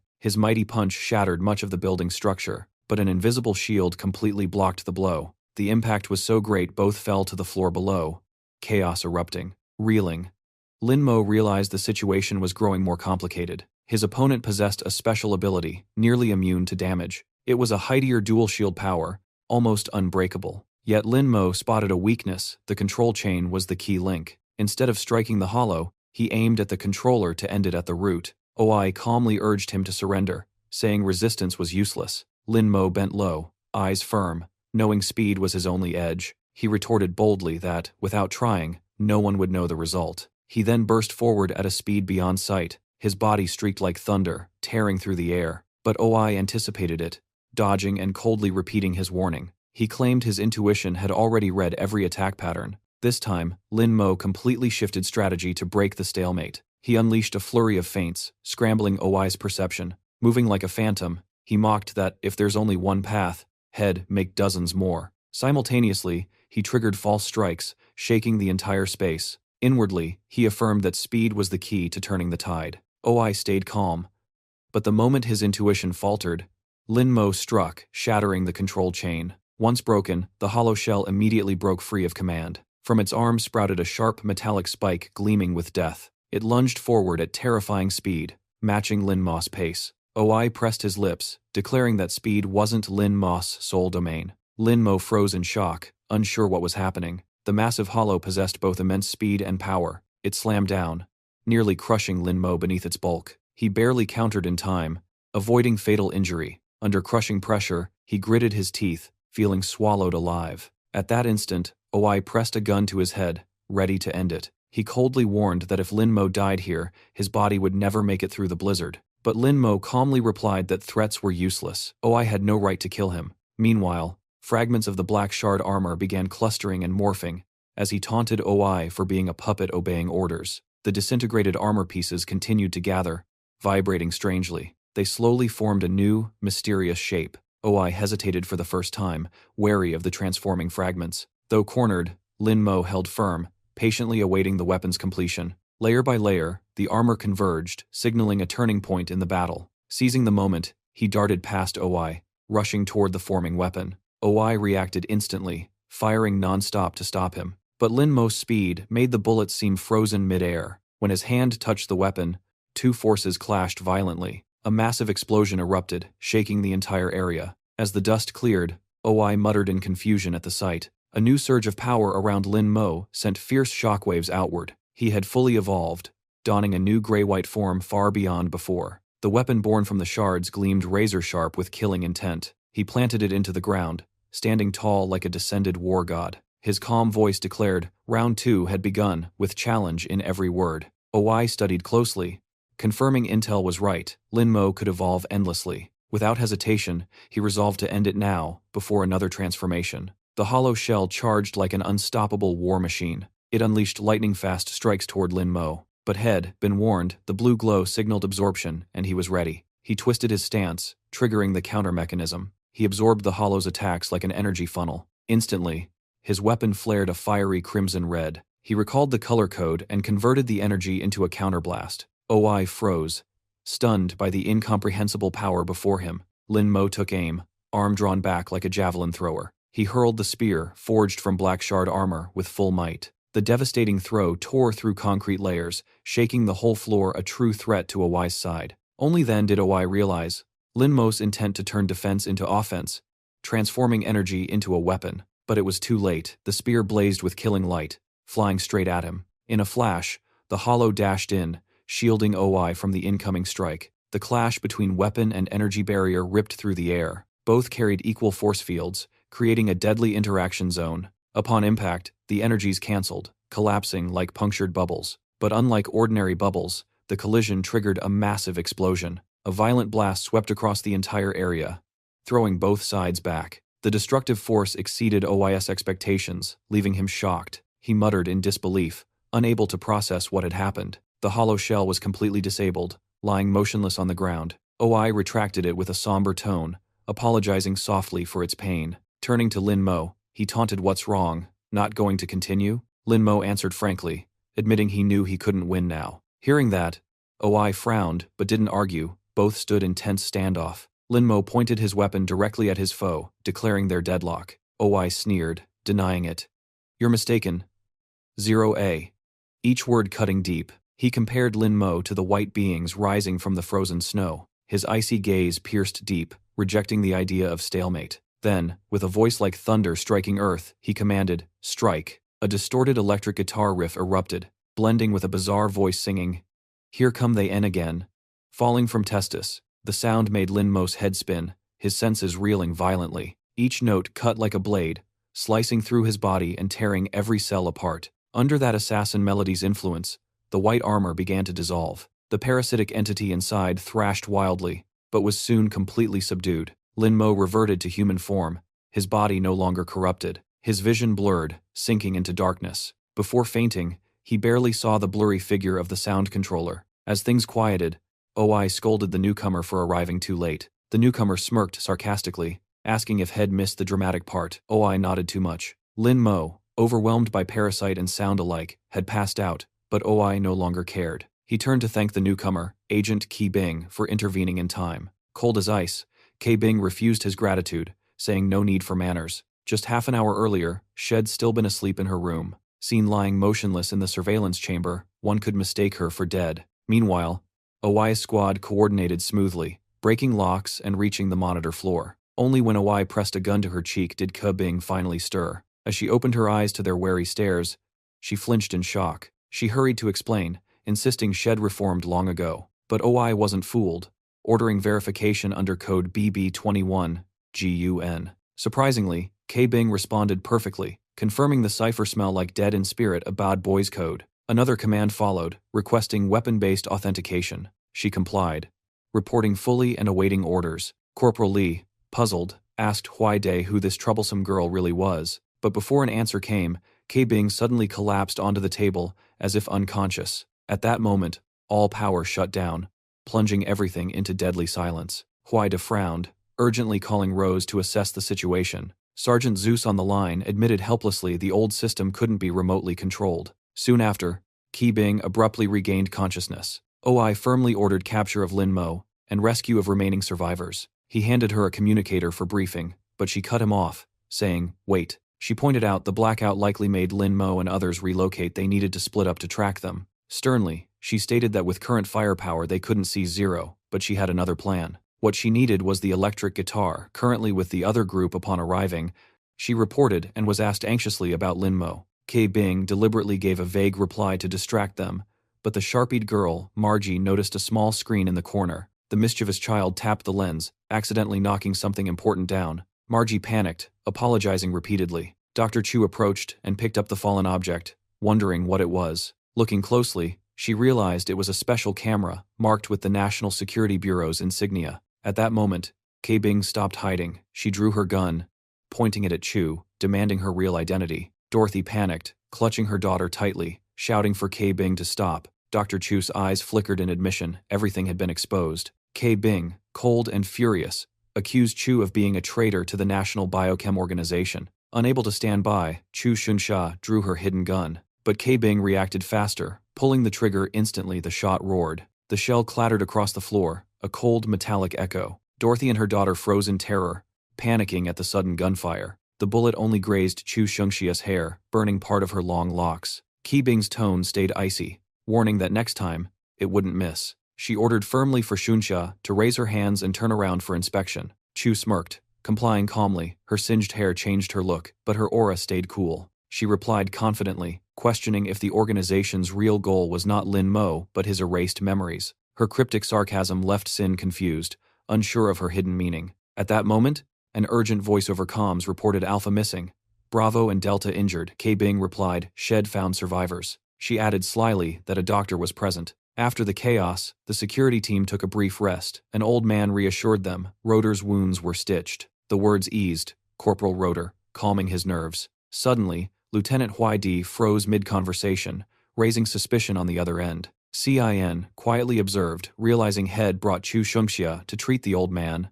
then asked Rotor about activating a private channel. Sin glanced at the bound Chu Shengxia, whose eyes gleamed with defiance and mockery. She tied her hair back, snapping that betrayal needs no riddles. The truth speaks for itself. CIN grew deeply suspicious, believing the freezing incident linked to traitorous agents like her. But Chu stayed unshaken, declaring they were the real traitors. Then, she dropped 3 words that froze everyone. Project Europa. CIN's face drained of color, his eyes trembling at the name. Chu explained that Europa, Jupiter's second moon, was thought capable of sustaining life. She sneered, mocking yet it's frozen. Just like New York now. Isn't it? She bluntly compared present-day New York to that dead world. Glaring at the agents, she provocatively questioned why they named the project. So, was it tied to the Prophet Order? CIN turned back furiously, emotions barely restrained. He threatened her at gunpoint, his tone heavy with warning. The woman retorted sharply, words cutting enough to enrage Siena, though he held back. Ah Hung shifted his gaze toward Lieutenant Huaide, seeking a reaction. Seeing disapproval, CIN immediately adjusted his demeanor. He suddenly slapped her hard to intimidate, asserting dominance. Then he contacted Road, reporting their support and rescue plan. Chu Shengxia noticed the fear hidden behind their composed fronts. Lin Mo remained fully subdued, unconscious. The team wrapped up their mission. Corporal Lee worried about what might happen when Lin awoke, but CN reassured him. Even if he did wake, Lin Mo would be unable to fight for now. That condition resulted from the isolin drug injected into his body. All restraint protocols were based on Chu Shengxia's own research, the same traitor's work. Agent Y Nuo and Corporal Lee cooperated to extract Lin Mo from the scene. CIN stares coldly at Lin Mo, yet regret flickers beneath the chill. Her emotions hide neatly under that frozen mask. Sergeant Lee curiously asks about the next move now that things have calmed down. Huaidi suddenly flips the script, asking Lee why he joined the organization. Lee freezes, eyes darting. This question came out of nowhere. The lieutenant suspects they're tangled in something big, worry creeping into his tone. Agent OI rushes in, checking if everyone's still in one piece. Without waiting, he reports comms restored and a safe house found in Manhattan. Lee exhales in relief, while Huaide stays unreadable and deep in thought. Agent OI suddenly brings up one crucial loose end. He asks about that strange creature seen inside the apartment. Lee snaps back fast, denying everything with soldierly conviction. His hand rests on his gun, ready for whatever jumps out next. Huaide firmly says, nothing suspicious was found, besides the main target. Agent OI seems satisfied and shelves his doubts for now. He pauses, turns back once, and thanks the team sincerely for their solid teamwork. Then, the group quickly pulls out, heading for the nearest safe zone. Elsewhere, the Esper team moves out, with Can Yu monitoring for anomalies. She calmly explains the delay one intruder is far more dangerous than the rest. She orders the next step, wishing the others success under divine pretense. The Bureau's vehicle rolls toward the designated evacuation site. Silence fills the car. Little Me clings to her mom in fear. The girl points at Lin Mo, tied up, asking why he's restrained. She also notices others detained, while Lao Chao wakes up looking lost. Maggie protests loudly, baffled why good people are treated like criminals. She eyes a stranger suspiciously, finger raised in doubt. Her shock deepens. He looks eerily like someone from her family. Duoluoxi tries explaining, but Maggie stubbornly clings to her belief. Dr. Chu can't help but chuckle, clearly amused by the scene. Bin frowns, questioning the reason for that smug laugh. Chu Shunya replies cryptically, truth is best seen through a child's eyes. She keeps mocking, making Bin bristle in offense. Meanwhile, Luode silently observes Lieutenant Huaide's every move. Lee notices Huaide taking some medicine, concern flickering on his face. Lee speaks up to comfort him, urging the commander to stay strong. Luode asks about his wound. Lee shrugs it off, hiding the pain.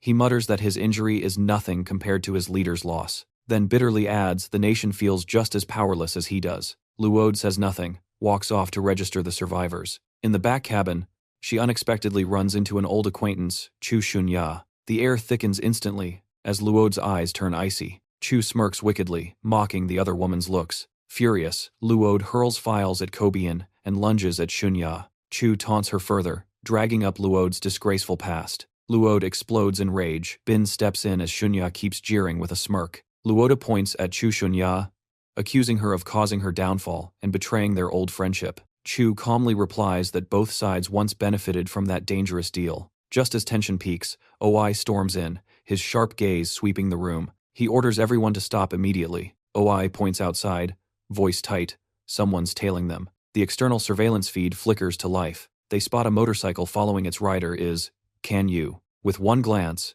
Luode senses this opponent's power far exceeds human limits. She's puzzled that Can Yu seems unfazed by the freezing cold. Chu explains coolly, it's a signature trait of espers. She elaborates that they absorb ambient energy to sustain abnormal states, prompting Luode to recall Lin Mo. Chu confirms and adds, they've evolved to withstand Arctic climates. Keeping her distance, Can Yu draws her unique energy pistol. With calm precision, she aims and fires without hesitation. That weapon clearly screams Heidier Esper tech. The shot misses, but its sheer force proves how deadly she is. The Bureau's vehicle shakes violently, yet speeds onward. The impact throws everyone into chaos and panic. Can Yu stays icy, muttering shall just try again. Driver Lee panics, clueless about what just hit them. Huaide barks for more speed to shake off pursuit. He warns the enemy is closing in fast. Then a loading click echoes from their side this time. OI jumps up and takes position at the gun mount. He fires repeatedly at Can Yu's bike, but Can Yu counters easily. Her weapon can annihilate with one pull.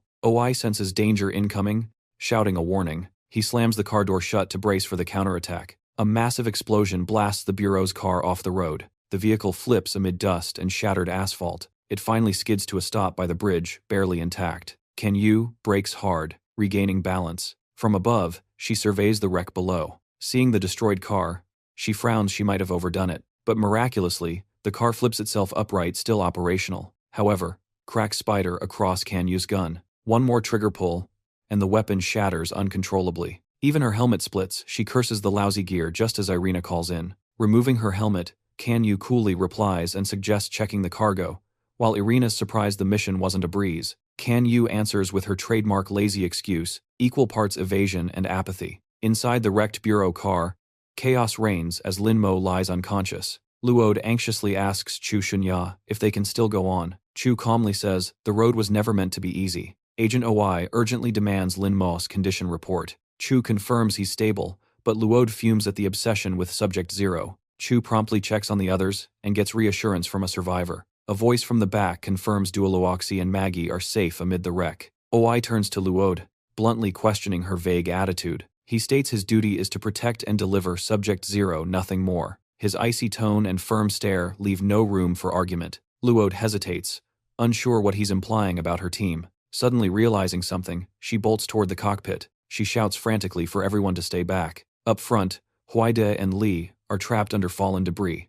Li insists he's fine, despite being stuck. But Huaide's bleeding badly, prompting Chu Shunya to rush over. He calmly tells her not to panic. He smiles faintly at Luode, saying he's not dead yet, then falls silent. Pointing outside, his tense gaze hints he's seen something alarming. Headlights reveal a scene that freezes everyone in shock. He sighs, admitting the situation's far worse than expected. Outside, countless twisted husks swarm and encircle the area. Even OI mutters nervously. He's never seen this many husks before. He steadies himself, hatching a counterattack plan. He calls to CIN, asking about sound amplification, but Bin's too shaken to answer clearly. She reminds him the instrument's broken, no sound tricks this time. With no choice, OI reverts to plain old firepower. As Luode passes, he asks for backup weapons, but she ignores him. Luode strides straight to Chu Shunya, confusing her. Without a word, Luode cuts her restraints. Chu freezes, unsure if it's trust or a test. Luode hands her a medkit, eyes sharp with urgency. She clarifies it's not forgiveness,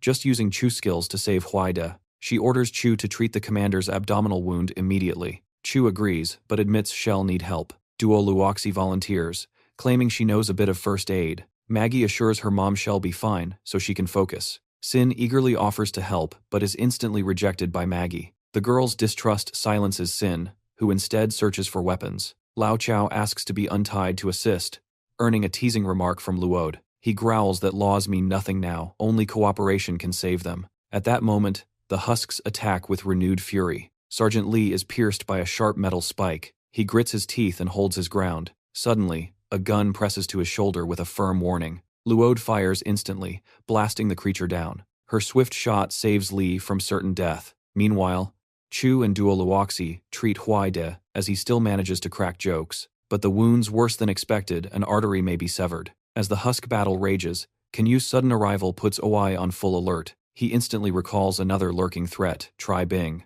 That one, too, wields a terrifying power. Then chaos erupts as both sides clash fiercely amid the choking smoke. The real battle begins. In the engine cabin, someone silently wipes away blood, keeping utterly quiet. Chu Shunya stares at her blood-stained hands, realizing their struggle is futile if they stay trapped. Hopelessness seeps in, smothering her will. But in that moment, she spots a key chance to turn the tide. Her gaze fixes coldly yet decisively on Lin Mo. On the other front, Yi battles Can Yu in a brutal fight to the death. His eyes flash sharp, he dodges her strike with lightning reflexes. Even so, her slash shatters his gun in a spark of metal. Can Yu sneers, spouting mockery about the Lord's grace. Yi fires back, scoffing at her faith and accusing her of being from the Twilight Order. Can Yu's tone softens, whispering seductive words that stir old memories. He echoes her words, confused, as she insists he's a holy son never truly of the Bureau. She hints at something buried deep, something vital on the opposite side. Yi freezes, mumbling fragments of half-remembered phrases. A vision of a purple-haired girl appears, Bridges, his old comrade. That patrol with her resurfaces. A rare, warm memory. Yi's hand trembles as he grips the gun, torn between reason and emotion. Then truth hits, one is gone, one remains. That clarity helps him choose between past and present. He raises his weapon, voice-firm hellfight for the one he must protect, for he believes Lin Mo is the key to ending the eternal frost. At that moment, a monster bursts into the vehicle, chaos erupting, as Bin and Lao Chao swiftly take it down. Bin turns, shouting for backup, in panic. Meanwhile, Chu Shunya quietly approaches Lin Mo, untying him with fierce resolve. Before she can act, Bin rushes in, gripping her wrist suspiciously. She glares back, demanding if he has any better plan. Outside, the husks swarm tighter, waiting to devour them, and another powerful Esper still hunts nearby. On Yi's side, Can Yu lunges forward like a dark blur too fast to track. He fires, but bullets pass clean through her body. He freezes, horrified that the shots did nothing. Before he can react, Han Can Yu finds herself atop Lin Mo's vehicle, blade poised to strike. Chu Shunya glances up, violet shards shimmer in midair. Han Kenyu lands gracefully, smiling with pride and poise. Chu Shunya flings Bin's hand away, shouting for him to move. A twisted creature grabs Han Kenyu's leg at the car door. Bin leaps to assist, suggesting they use magic to counterattack. With a clean slash, Han Kenyu cuts the monster down. At that same instant, Chu Shunya injects something into Lin Ma's neck. Turning back, she sees Han Kenyu still smiling victoriously, eyes fixed on Lin Mo. Suddenly, Lin Ma's eyes snap open, a strange blue light flaring within. He jerks upright as Han Kenyu whispers seductively, "I came to take you home." Lin Mo stares at her, eyes so strange they make her flinch. A surge of green energy blasts out, hurling Han Kenyu from the vehicle. Lin Mo collapses, his torn shirt oozing glowing green fluid. Strange liquid drips from his lips as he mutters about weakness and the mysterious mask. Chu Shunya approaches, gently removing the mask from his face. She says she injected LHC serum made by Liu Kei, asking how he feels. Lin Mo stares blankly, commenting on her new hairstyle, making her blush, while he talks as if nothing's wrong. Chu suspects brain damage and taps his head like fixing a glitch, making him yelp in pain. He tries standing, clutching his stomach in agony until she steadies him, worried. Their survival now depends entirely on his condition. The monster's roars still echo outside, unending. Lao Chao grits his teeth, firing non-stop while repositioning. Sweat drips as he realizes the overwhelming enemy count. This is dire. Chu rushes over asking for sweets.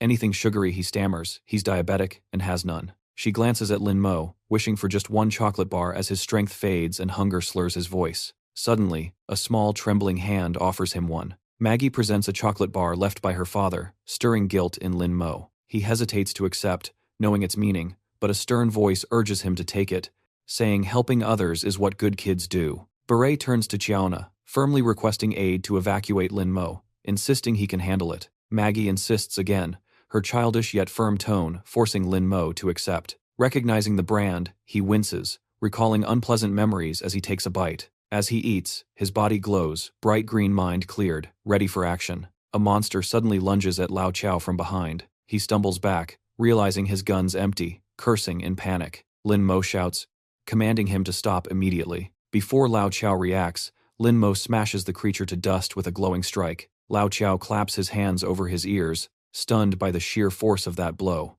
A faint smile crosses Lin Mo's face as green light traces his skin, mysterious and calm. He steps over the corpse, eyes gleaming with excitement for battle. This is getting fun, he grins, as nearby monsters tremble and retreat. He frowns thoughtfully, realizing they're genuinely terrified. Just as he suspects, the monsters turn tail and flee in chaos. He stares, stunned by the sight. The horde is actually retreating. A static voice crackles from the comm, demanding a report. Yi replies quickly, saying they're in trouble and asks for reinforcements. Amid the fleeing husks, Han Kenyu smirks arrogantly, mocking them for knowing fear despite their emptiness. Even so, she muses that humans fearing the Holy Sun is only natural, then calmly approaches Lin Mo, her hand still dripping after crushing a beast. Her eyes are cold yet profound, as she declares herself the leader of the Twilight Order, inviting him to join their sacred mission. At the mention of the cult, Lin Mo recalls the warnings and rejects her flatly without hesitation. His refusal wipes the smile from Han Kenyu's face, leaving her gaze icy. The pastor's voice orders her to retrieve the asset, and she responds with unwavering resolve. She suddenly draws a gleaming silver sword straight from her chest without flinching. Lin Mo's eyes widen. She summoned the weapon from her own body, surely her unique power. He mutters about the strange runes etched along its blade, resembling a divine inscription. Han Kenyu morphs serpent-like and lunges forward at blinding speed. Her sword whirls in a crushing reverse arc, slicing through the air. A brilliant violet flash tears open the space itself. Lin Mo dodges, but senses something unnatural. He doubts this is her only ability, something deeper hides beneath. The shattered stones vanish into the void instead of falling. He picks one up, whispering as he tests a theory. Without delay, he hurls the fragment straight at Han Kenyu. A strange mist spreads on impact. His shock grows, as her body absorbs the attack entirely. Han Kenyu also looks surprised, glancing at the crack on her skin before it seals again. Intrigued, she studies it, while Lin Mo realizes it's a spatial gateway. She hints playfully that the strike was only a test, leaving Lin Mo flustered and speechless. She smiles enigmatically, claiming his true power hasn't surfaced yet. Lin Mo doesn't deny it but stays guarded, suspecting she's provoking him psychologically. Chu Shunya monitors the energy readings, worried that Lin Ma's recovery rate is too low. In truth, the parasite within him hasn't fully awakened. When fighting espers, Victory depends on wielding one's power like a tactical card. Though composed outside, Lin Mo sweats inwardly. He lacks his trump card, Heisha, and fears she still hides hers. It feels like being strangled in a forest. Death could come any second. Han Kanyu suddenly leaps skyward, slashing downward as Lin Mo dodges with refined agility. She lands gracefully, eyes bright with delight. She's enjoying this duel. Even her aerial assault missed, proving his speed is exceptional. Lin Mo clenches his fists and charges like a storm, furious at her serpentine form yet determined to land a decisive blow. His punch shakes the space itself with raw force, but Han Kanyu stands unscathed, not even scratched. He freezes, stunned beyond belief. His hand has passed through her body without any physical effect. Han Kanyu beams teasingly, saying he's the first to reach that deep, leaving Lin Mo flushed, and more certain her power involves space itself. She steps closer, and Lin Mo's arm sinks deeper into her body, as if pulled into another dimension. The sudden move drenches him in sweat. He stumbles back, panicking, unable to use his skills at such close range. She presses her palm to his face, eyes gleaming with curiosity, saying his power feels strangely familiar. Her next words stun him. It's just like the Chancellor's. Horrified, Lin Mo yanks his hand back, seeing violet veins same hue as her sword spreading up his arm. At that instant, Han Kanyu's earpiece crackles with a signal, and a familiar voice orders her to stop. The contact reports they've located the National Security Bureau base, possibly housing Leader 13. Now's the time to strike. They confirm the Chancellor has approved, and Arena is already there, summoning Han Kanyu immediately. She looks at Lin Mo wistfully, remarking that beautiful moments never last, and this one ends here. Still smiling with intrigue, she crosses her twin blades, vowing next time hell learn the Lord's true doctrine. Both swords flare with blinding violet light as she readies a final strike. The blast flings Lin Mo backward. He shields his face to lessen the impact. When the light fades, Han Kanyu has vanished completely. He stands stunned, unsure what just happened, wondering if she truly retreated. Chu Xunya rushes over, checking his condition with worry. Lin Mo scans the now empty field and murmurs that they might be safe for now. Suddenly, a roaring gust and thunderous noise descend from above, startling them both. Lin Mo looks up, astonished to see a helicopter landing. On the ground, Yi stands waiting. Eyes bright. Reinforcements have arrived. A squad of national security officers swiftly deploys, issuing crisp commands. They begin rescue operations, introducing themselves as part of the security division and saluting the frontline team. Chauna glances outward, suspicion flickering as she spots a familiar face. Yi hurries forward to greet the commanding officer with respect, surprised at his presence. The commander turns briefly, commends Yi for completing the mission. Yi smiles, proud of his success. Near Lin Mo and Chu Xunya, another team surrounds them, flashlights glaring, putting them on guard. Chu mutters warily, puzzled why Bureau forces left base for this mission. Lin Mo quietly senses someone important approaching. The crowd parts for two arrivals as a voice announces solemnly the capture of Subject Zero is complete. They are Gao Di, National Strategy Representative, and Barbara Ripley, Head of Biochemical Security. Barbara chuckles, clearly amused. Recognizing Barbara, Chu Xunya instantly takes a defensive stance, voice tense, while Barbara smirks mockingly. Barbara taunts her, recalling Chu's old line about meeting in hell, and notes it's finally come true. Chu steps in front of Lin Mo, demanding to know Barbara's link with Gao Di. A notorious power broker. Barbara scoffs, feigning offense. Gao Di cuts them off, speaking calmly but with palpable authority. He said they came for Lin Mo, the Esper No. 0, needed for an investigation about the Ice Seal incident. Lin Mo was utterly puzzled. Chu Xunya instantly blocked him, loudly warning Lin Mo not to trust that liar. She accused Gao Di of pushing the sinister Europa project behind everything. Barbara frowned in confusion, clearly unfamiliar with that plan, her eyes turning doubtful. She turned coldly to Gao Di, demanding a clear explanation of what was happening. Instead of answering, Gao Di's face changed color, alarmed and scared, asking how she even knew of that top-secret plan. Chu Xunya laughed calmly, saying she hit the weak spot. Lin Mo, puzzled, asked if she just wanted confirmation. She nodded, praising him as her finest experiment. Gao Di's face turned icy, his voice deadly, declaring Shed crossed the line, and forgiveness was off the table. His words were a remote death sentence. A sniper already had Chu Xunya in his sights. As the bullet fired, Lin Mo dashed forward and caught it midair with lightning reflexes. He smirked, joking that even fishing now required helmets, while Chu Xunya laughed proudly, eyes bright with trust. Lin Mo examined the bullet, smirking that this was just like erasing witnesses in a bad movie.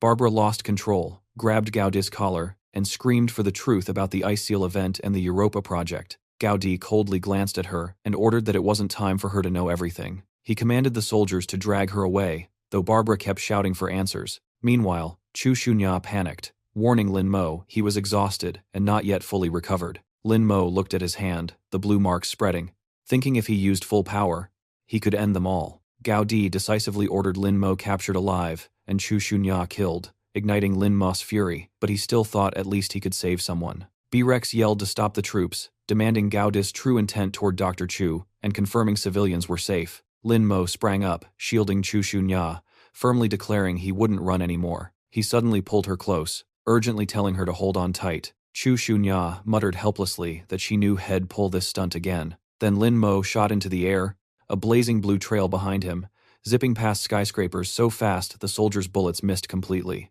Gao Di stood stunned, unable to believe that terrifying speed. Barbara furiously scolded him as a wooden-headed fool, reminding him she'd warned about 0 seconds hyperspeed force wouldn't work. Without arguing, Barbara used a medical trick to knock Gao Di down, wiping the last trace of arrogance from his face. Gao Di panicked, asking what to do next, insisting they chase immediately. Barbara surveyed the hollow corpses around, then coldly ordered retreat. There was still too much she needed to uncover. At that moment, Lin Mo and Chu Shunya shattered a glass window as they shot past the high-rises. He shielded her as they landed, then coughed hard from the impact. Chu Shunya quickly checked on him, worried, and realizing his condition was bad. Lin Mo looked down, seeing green fluid leaking from his wounds, hurriedly wiping it off. Chu Shunya walked to a corner, speaking calmly as if nothing was wrong, confusing Lin Mo. Suddenly she tossed something at him, telling him to catch it was a milk box. He noted it seemed frozen solid and wondered where it came from. Looking up, he saw her sitting beside a corpse,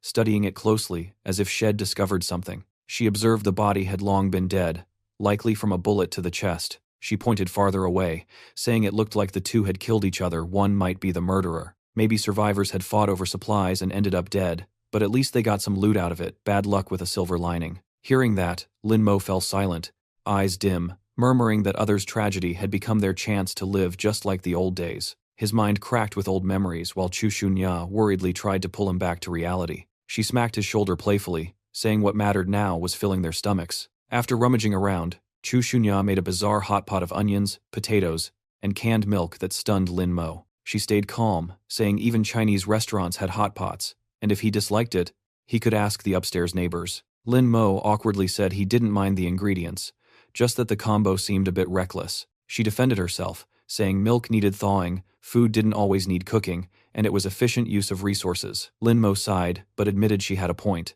Suddenly he suspected she might not know how to cook at all. Chu Shunya snapped back that she was a doctor, not a chef, and picky eaters shouldn't exist in the apocalypse. Before he could reply, she shoved a steaming potato into his mouth, making him yelp from the burn. He shouted it was scorching, while she calmly explained it was an efficient calorie boost. Neither noticed someone spying behind the wall. A trembling girl hid there with a baseball bat, muttering to stay calm and not panic. Meanwhile, Chu Shunya kept teasing that they looked like a couple on a frosty date, while Lin Mo ate and complained it was too hot. She checked her watch. Her protective suit had only 23 energy left, and warned Lin Mo that while he could handle cold, she couldn't. With the system about to shut down, they had to find a recharge station fast. At that moment, she spotted a shadow moving behind Lin Mo and reacted instantly. She stepped in front of him, drew her gun, and shouted a warning for the stranger not to move. A shaky voice answered from behind the wall as a girl slowly stepped out. She tripped over a corpse and fell face first to the floor. Losing grip, she accidentally hit herself with the baseball bat. Chu Shunya kept the gun aimed, questioning her as the girl stammered she wasn't a monster. The girl introduced herself as Penny, claiming she was just a survivor, scavenging for supplies nearby. Seeing smoke, she came to check and offered them shelter at her nearby hideout. Chu Shunya stayed wary. Just as Lin Mo appeared startled to see a familiar face, Penny confirmed it. Penny called his name, recalling he once bought medicine for Madame Feng, recognizing him by his earrings. Lin Mo awkwardly admitted he indeed was her old acquaintance. Penny happily clung to Lin Mo, told of monster attacks, and invited them all to her shelter. Lin Mo followed, but grew suspicious of the so-called base as Penny led them into the subway tunnels. It was a safe haven underground where many escaped the attack after failing to reach home. Penny said she'd modified it per the station chief's plan to make it a secure refuge. Chu Shunya noticed strange new drawings, while Lin Mo brushed it off as typical Brooklyn art. Chu Shunya disagreed, pointing out the eerie eye symbols were completely new. Penny urged them inside, but Chu Shunya's gaze stayed fixed on the wall markings. Lin Mo gently pulled her along, calling Penny to continue. On the wall lingered a cryptic line about a savior called the Holy Sun. Penny excitedly introduced the underground living space to the newcomers. The subway was now everyone's temporary home, nicknamed New Yorkers like. Lin Mo glanced around, sensing something off in the atmosphere. A man in white was performing a ritual before the eye emblem, then turned to greet Penny and eye the strangers. Penny handed over a supply bag, hurriedly explaining, while the man anxiously asked about the station chief. Footsteps echoed. Penny realized the person they awaited had arrived. The station chief, a blonde policewoman, appeared with guards, scolding Penny for sneaking out. Penny explained her sick brother forced her to gather her quota. She also reported finding and bringing new survivors. She said they were old neighbors who'd lost their homes. Lin Mo silently doubted the leader, while Chu Shunya urged calm. The station chief decided to follow standard intake procedures. Soldiers surrounded them, making Lin Mo tense and demand their intent.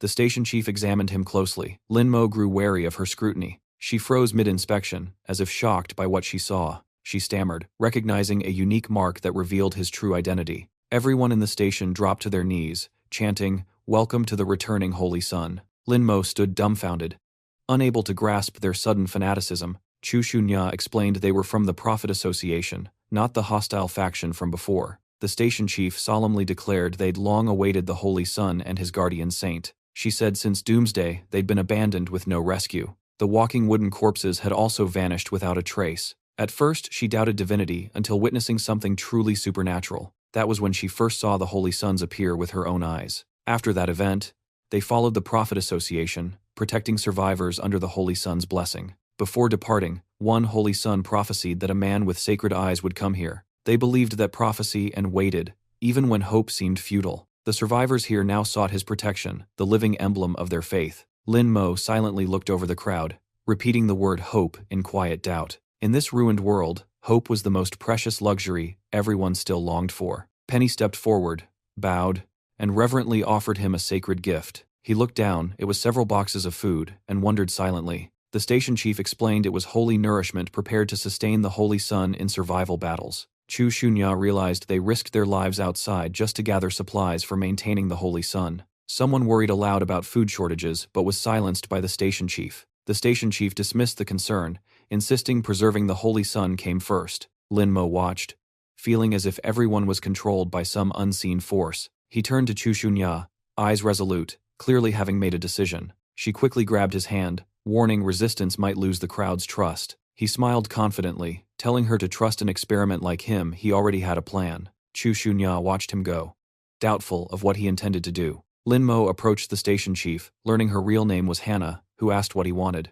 Hannah looked uneasy before his overpowering presence, confirming they saw him as their sole hope. He asked plainly, if he was their hope, what could he truly do to help them? A faint haze of smoke drifted through the tense air. Chu Shunya stood in the shadows, smoking and muttering irritably. She guessed Lin Mo's plan was to build a crop section inside the train car to improve food supply, and to restore electricity and heating to survive the cold underground nights. Had done so much, she joked he was more like a holy mother than a holy son. Now, Lin Mo chuckled, calmly asking, since when kindness became mockery, Chu Shunya snapped that his trust got him killed and sent to this world. Lin Mo denied it gently, saying it was trust, not naivety. She was stunned, staring at him half in disbelief. He continued, saying they believed in him first, and he helped not out of pity. Waving to someone nearby, he added that using his power drained him badly, so the sacred food was indeed necessary. He recalled their first meeting, when she saved him from the heat, her hair long and shining then.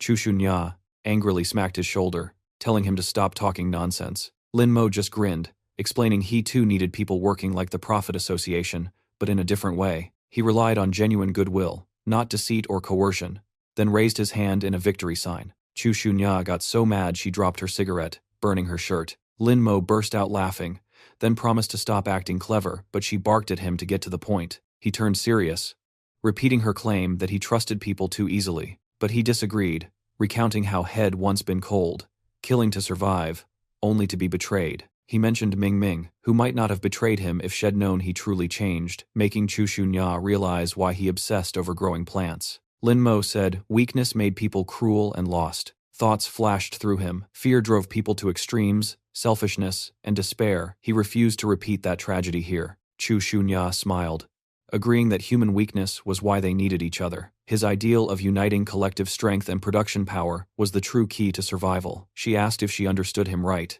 She suddenly grabbed his collar, eyes gleaming, hinting if he was the unifier Shed been searching for. She brushed his chin, startling Lin Mo, who awkwardly backed off, asking her to keep some distance. Chu Shunya smirked, saying she just saw him differently now, her precious experiment. Lin Mo blushed and muttered that her idea of distance was already too close. At that moment, Penny came sprinting in like a Naruto run, yelling his name, but she slipped and face-planted miserably on the floor. With cracked glasses, she beamed, saying Shed found something fascinating below. Penny led them to a dark tunnel discovered after restoring the power grid. It used to be a maintenance route, but it looked nothing like a repair tunnel. Lin Mo spotted a strange iron door marked Gate A. Lin Mo asked skeptically, while Chu Shunya smiled knowingly, no doubt about it now. Penny trembled, wondering if this was the entrance to those creepy New York subway legends. Lin Mo spun her around a few times and pushed her away, telling her to warn others not to come. He and Chu Shunya would check it out. Chu Shunya gleefully pulled out an employee card and slid it into the scanner.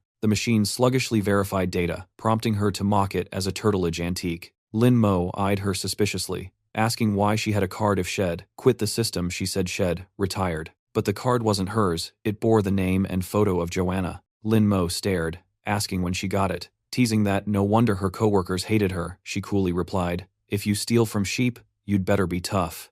The machine confirmed access, granted. She opened the door, and Lin Mo stepped back politely, making her laugh and call him a gentleman savior. She flipped a switch, remarking that the electrical system was ancient but luckily had its own power source. Lin Mo asked if she knew what this facility was. She shook her head.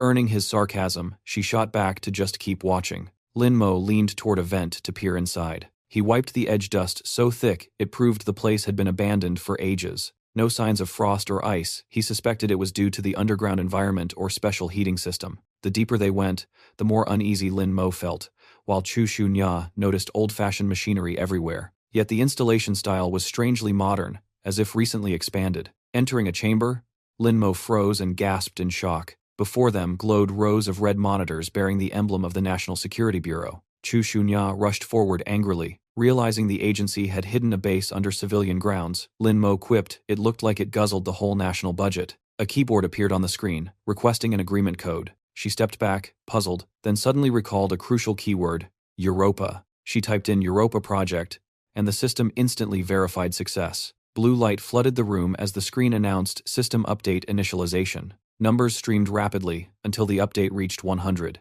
The icebreaker protocol activated, greeting the agent for surviving the apocalyptic winter. Chu Shunya frantically checked the interface, but before she could ask, the AI spoke on its own. It explained the icebreaker was an emergency response system for ice seal events, assisting agents through data analysis and tactical recommendations. The system stated it was located on the Brooklyn line, part of Project Europa Titan, serving as a logistics hub, though most functions remained offline. When the AI mentioned surviving the frozen winter, Chu Shunya suddenly realized the National Security Bureau had known about the global ice catastrophe all along. She slammed the console in fury, enraged by the concealed truth. Her body trembled as she vented rage for the countless lives lost because the government kept silent. Lin Mo watched, sensing her intense emotions hinted at a deep tie with the organization. He glanced back, feeling his power surge, suspecting the Bureau's involvement in hunting espers, and all clues were now aligning. Hundubashi?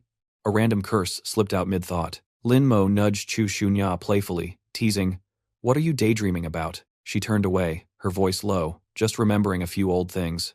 He echoed, "Old things?" A flood of memories returned after all. They'd survived so much together. He pondered the rational yet complex doctor, strong but fragile, until her sudden question cut him off. "Why are you staring at me?" she asked, startling him. Lin Mo blushed, backing off, stammering that he was just thinking about the past. Just then, the system suddenly blared an alert. Lin Mo sighed in relief, thanking the icebreaker for saving him from the awkward silence, while Chu Shunya immediately ordered a status update. A video feed appeared. The system had detected a massive biological signal at another subway line. She stared, wondering what had happened to that group, but upon seeing a familiar figure, she gasped, "Barbara? Why is she there?" The system announced that group would reach the station in 30 minutes. Chu Shunya frowned. Why was Barbara leading so many here? Could it be tied to the system's activation? She decided to confront her directly. She strode off, and Lin Mo hurried after. Asking what she planned, she calmly said, "Shed meet her old friend for answers." He instantly offered to come along, in case they ran into hollow corpses. But the system warned the tunnel's temperature was dangerously low, requiring large protective suits. Only 2 remained, stored in Section B3. Lin Mo marveled at the system's intelligence, while Chu Xunya grumbled.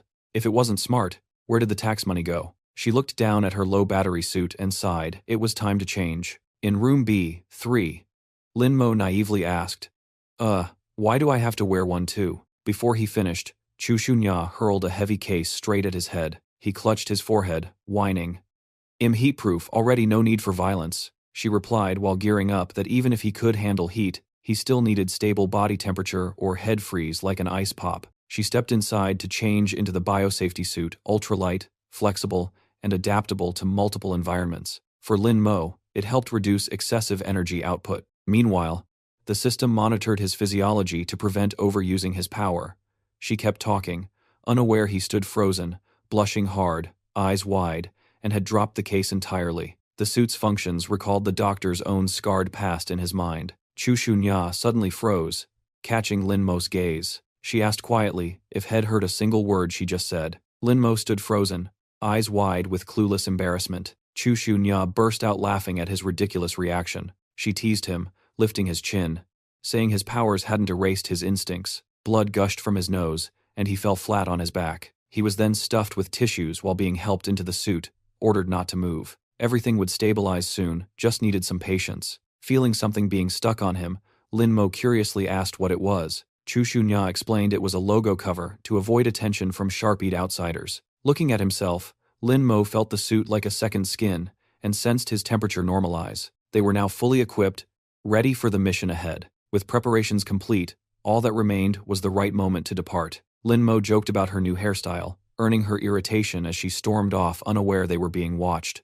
Outside the subway, an emergency announcement echoed. People in the West Terminal were instructed to move to the East Sector. The Western line would be temporarily closed, and cooperation was requested. Then Hannah prayed for the gods to protect everyone through the harsh winter. She turned to confirm if the information she gave was correct. The Holy Sun just smiled softly, thanked her, and walked away. But she quickly called him back, asking if something was going on in the West Tunnel. He gave a nervous smile, unable to reveal that national security agents were active there. Hannah's eyes flickered with doubt, unconvinced by his vague answer. Lin Mo reassured her the lockdown was temporary and would soon be lifted. Hannah unexpectedly handed him a communication device to assist with the mission. She urged him to keep it with him during operations. The device had its frequency tuned for constant contact. She then mentioned one more important matter. Hannah stepped closer and adjusted his band, exposing the Security Bureau emblem. She affirmed her absolute trust in him. Since the other Holy Sons had departed, only he still brought them hope. Even though he promised not to run again, Hannah's eyes showed she saw through him. This time, Hannah gripped his shoulders with heartfelt gratitude, reluctant to let go. She prayed for divine protection before they both entered the pitch-black tunnel. Power cut. Relying only on flashlights, they reached the inspection zone per plan. Chu Xunya was about to warn him, but noticed Lin Mo tinkering with something he was trying to fix the lights. Thanks to his otherworldly experience, he believed he could handle it, but the result was just a few faintly flickering bulbs in the dark. Lin Mo explained about the new subway line, while she mocked New York's ancient systems, slightly bruising his ego. Suddenly, Chu Xunya gestured for silence, signaling ahead. Lin Mo stiffened as he spotted something abnormal. A group of people moved lifelessly, as if waiting for something unseen. Most looked like civilians, and Chu Xunya soon recognized a familiar face. It was Barbara. Without hesitation, she rushed forward, demanding why Barbara had brought civilians here, but Lin Mo quickly stopped her. Something was wrong, terribly wrong. They had been heading toward the platform, but now everyone had turned their backs, a sight deeply unsettling. Barbara's body trembles and slowly turns closer. That thing is no longer human. It's a hollow corpse with blank eyes and blue blood spilling from a torn body. Zhou Shunya freezes in shock at the sight. Lin Mo rushes in to warn her about the danger of the hollow. Barbara morphs into a grotesque creature riddled with bullet holes. The moans from the hollows make the air even creepier. Zhou Shunya reloads her gun without pause. Lin Mo snarks that her slip of the hand emptied the whole magazine. The once friendly coworker is now a heartless thing. She looks at the remaining civilians, realizing Barbara was just a puppet copy. The corpses chant soulless words like an eerie echo. They suddenly tear apart, revealing strange holes inside. A blinding light erupts amid the chaos. Lin Mo shields his eyes as vision fades. Zhou Shunya struggles to stand but finally turns away. The light floods everything, then darkness whispers in her mind. Don't look back. Two familiar colleagues appear beside her, like echoes from memory. They gift her earrings for her birthday, saying they suit her best. The gift was 3D printed by Team Red, denied both holiday and bonus. Jo Shunya smiles gratefully before everything dissolves like a dream. Linmo opens his eyes, bitterly noting that light always comes first, nothing outruns it. But he freezes as clones of Jo Shunya point guns at each other, each claiming to be real. The copies repeat, "I'm real," turning the scene into madness. Linmo squints, head pounding at the chaos. The echoes of Jo Shunya's voices blur truth and illusion. Suddenly, one rips the earring from her ear decisively. She throws it to Linmo, who catches it fast. It's Jo Shunya's signature earring, familiar and distinct. He realizes it's not mere jewelry, but a true survival tool. Seeing the real Jo Shunya smiling with a bleeding ear, he admires her ruthless resolve. He charges into the clones, knowing only brute force can reveal the truth. With a ground-shaking strike, he crushes the fakes. Blue blood marks them as hollows. Jo Shunya looks at him meaningfully, as if wanting to speak. She complains that monster blood somehow always splashes on her. Linmo laughs and apologizes, saying he can't control the spray. Another object flies toward him. It's a second earring. He catches it, puzzled why she's giving another one. She coldly says she meant to throw it away 3 years ago. Might as well hand it over now. Her words sting Linmo. It feels like being treated as living trash. But Jo Shunya's eyes suddenly soften with hidden emotion. He senses it too, wondering what untold story lies behind those earrings. But now's not the time to dig deeper. They must find why the hollows appeared here. Jo Shunya kneels, reminding him to focus and help her search for something. It's a core, like a blister he's seen before. She explains it's the substance once absorbed by the parasite inside him, sparking his curiosity. She reminds him of the hollow hound that attacked the apartment, the same one he defeated. Linmo confirms the original had a clear core. In other words, without a core, they're just kin born from a stronger host. Back to the creatures here, she concludes they're kin, since no cores were found after death. Linmo mutters something, making Jo Shunya glance back. He deduces the corpses weren't random. Someone placed them here to sow chaos, exploiting mimicry to control crowds. Suddenly, a cat under someone's skirt yowls angrily, shattering the tension. It snaps like it's offended. What kind of joke are you people playing? No one knows what on earth the cat is talking about. Linmo and Jo Shunya spin around, ready to fight. A strange girl stands before them. Irina appears, furious that her mimic network's coordination has been ruined, demanding their identities. At that moment, her headset crackles. Someone asks what's going on. Irina snaps back, saying she had it handled until 2 random nobodies stole her mission. The voice panics. National Security Agency? She fumes. One looks normal, the other's too weird to describe. Jo Shunya frowns at the rude tone, while Linmo freezes, baffled at being called a passionate little sister. The voice on the other end seems to realize something crucial. So that's it, they murmur, as if his identity just clicked. Irina loses patience, screaming and locking on to Linmo as target number 1. The operator warns her. The speaker forbade interference with that man, but she ignores it, shouting over him. She rants that everyone else's plans go fine while hers are ruined. She rips off her headset, crushes it underfoot, ignoring the desperate voice calling back. Now she doesn't care anymore, screaming madly, vowing to destroy everyone. She charges like a firestorm, attacking without thought. Jo Shunya fires immediately, but it's useless. The bullets vanish on contact, as if hitting air. Irina shifts her attack toward Linmo, roaring for his life. But when her strike is blocked with ease, she only snorts in frustration. Linmo's body begins to glow, his aura sharpens, eyes cold and fierce. No need to dodge anymore, he mutters, as a black veil forms around him like living armor. Irina freezes for a split second. Something's wrong. This isn't like anything she's seen. It's entirely different. Has fully merged with the armor, no longer human. Jo Shunya is stunned. The experiment has evolved again. Linmo glances at his body, feeling it's completely different from the past 2 transformations. A voice in his head, the parasite, says it's now fully fused with the suit, forming the first complete union. He jokes, finally decided to show up, huh? But the voice warns of a greater threat approaching. Just then, a bizarre tail sprouts from Irina's back. She smirks. You're not the only one evolving. A layer of green slime engulfs her, forming a glimmering yet grotesque armor as her aura surges. With hair flying wildly, she roars, show your real power. I'll beat it into your memory. Without hesitation, Irina charges like a storm, leaving Linmo speechless. She only thinks about fighting. He muses that, in the apocalypse, keeping this hot-blooded girl energy is rare, then readies himself. As she closes in, Irina whips out a gun and fires straight at him. But Linmo slices every bullet into 3 tiny fragments with 2 swift moves. That only enrages her further. She unloads a rain of bullets. Cursing non-stop, he calmly counters, teasing she's like a stray cat. She leaps and fires from behind, shouting profanities, while he dodges effortlessly, complaining about her lack of manners. Irina spins and kicks hard, yelling he shouldn't butt in, but he dodges easily, spotting her opening. Taking the chance, Linmo lunges, slashing at her stomach with sharp claws. Irina gasps at his lightning-fast reaction, but the strike is blocked by a blue glow, a special shield from her body. The parasite hops onto Linmo's back, grabs his horns, reminding him, Irina blocked that same move before. The barrier isn't a normal shield. Irina spits out a sword, catches it with her foot, and dives in again. He leaps aside, yet her attacks keep coming relentlessly. Jo Shunya suddenly appears behind, supporting Linmo's back, and claiming she's figured out the shield's nature. She explains if it were a true barrier, bullets would have been destroyed, but they were only deflected, meaning it's redirected molecular interaction. She adds that Irina manipulates the molecular forces between herself and the environment, even the air. Linmo looks at his hand. Something strange is happening. His fingertips turn red, a sign of a new mutation. He asks if that molecular force can be converted into energy, and Jo Shunya admits, theoretically yes. Linmo smiles slyly.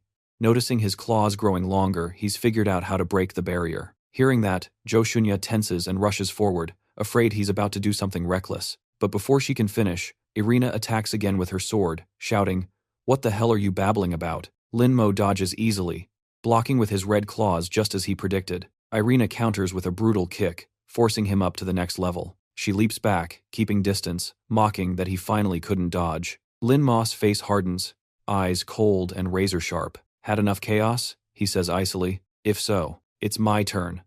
Linmo launches himself straight at her. Linmo's powerful kick is blocked by Irina, her blue aura shimmering, her reflexes terrifyingly sharp. But he smirks if he can nullify the interaction field. Her speed means nothing. Before the thought finishes, Irina's attacked from two sides. Two Linmos appear at once. "Cloning?" she gasps. But no.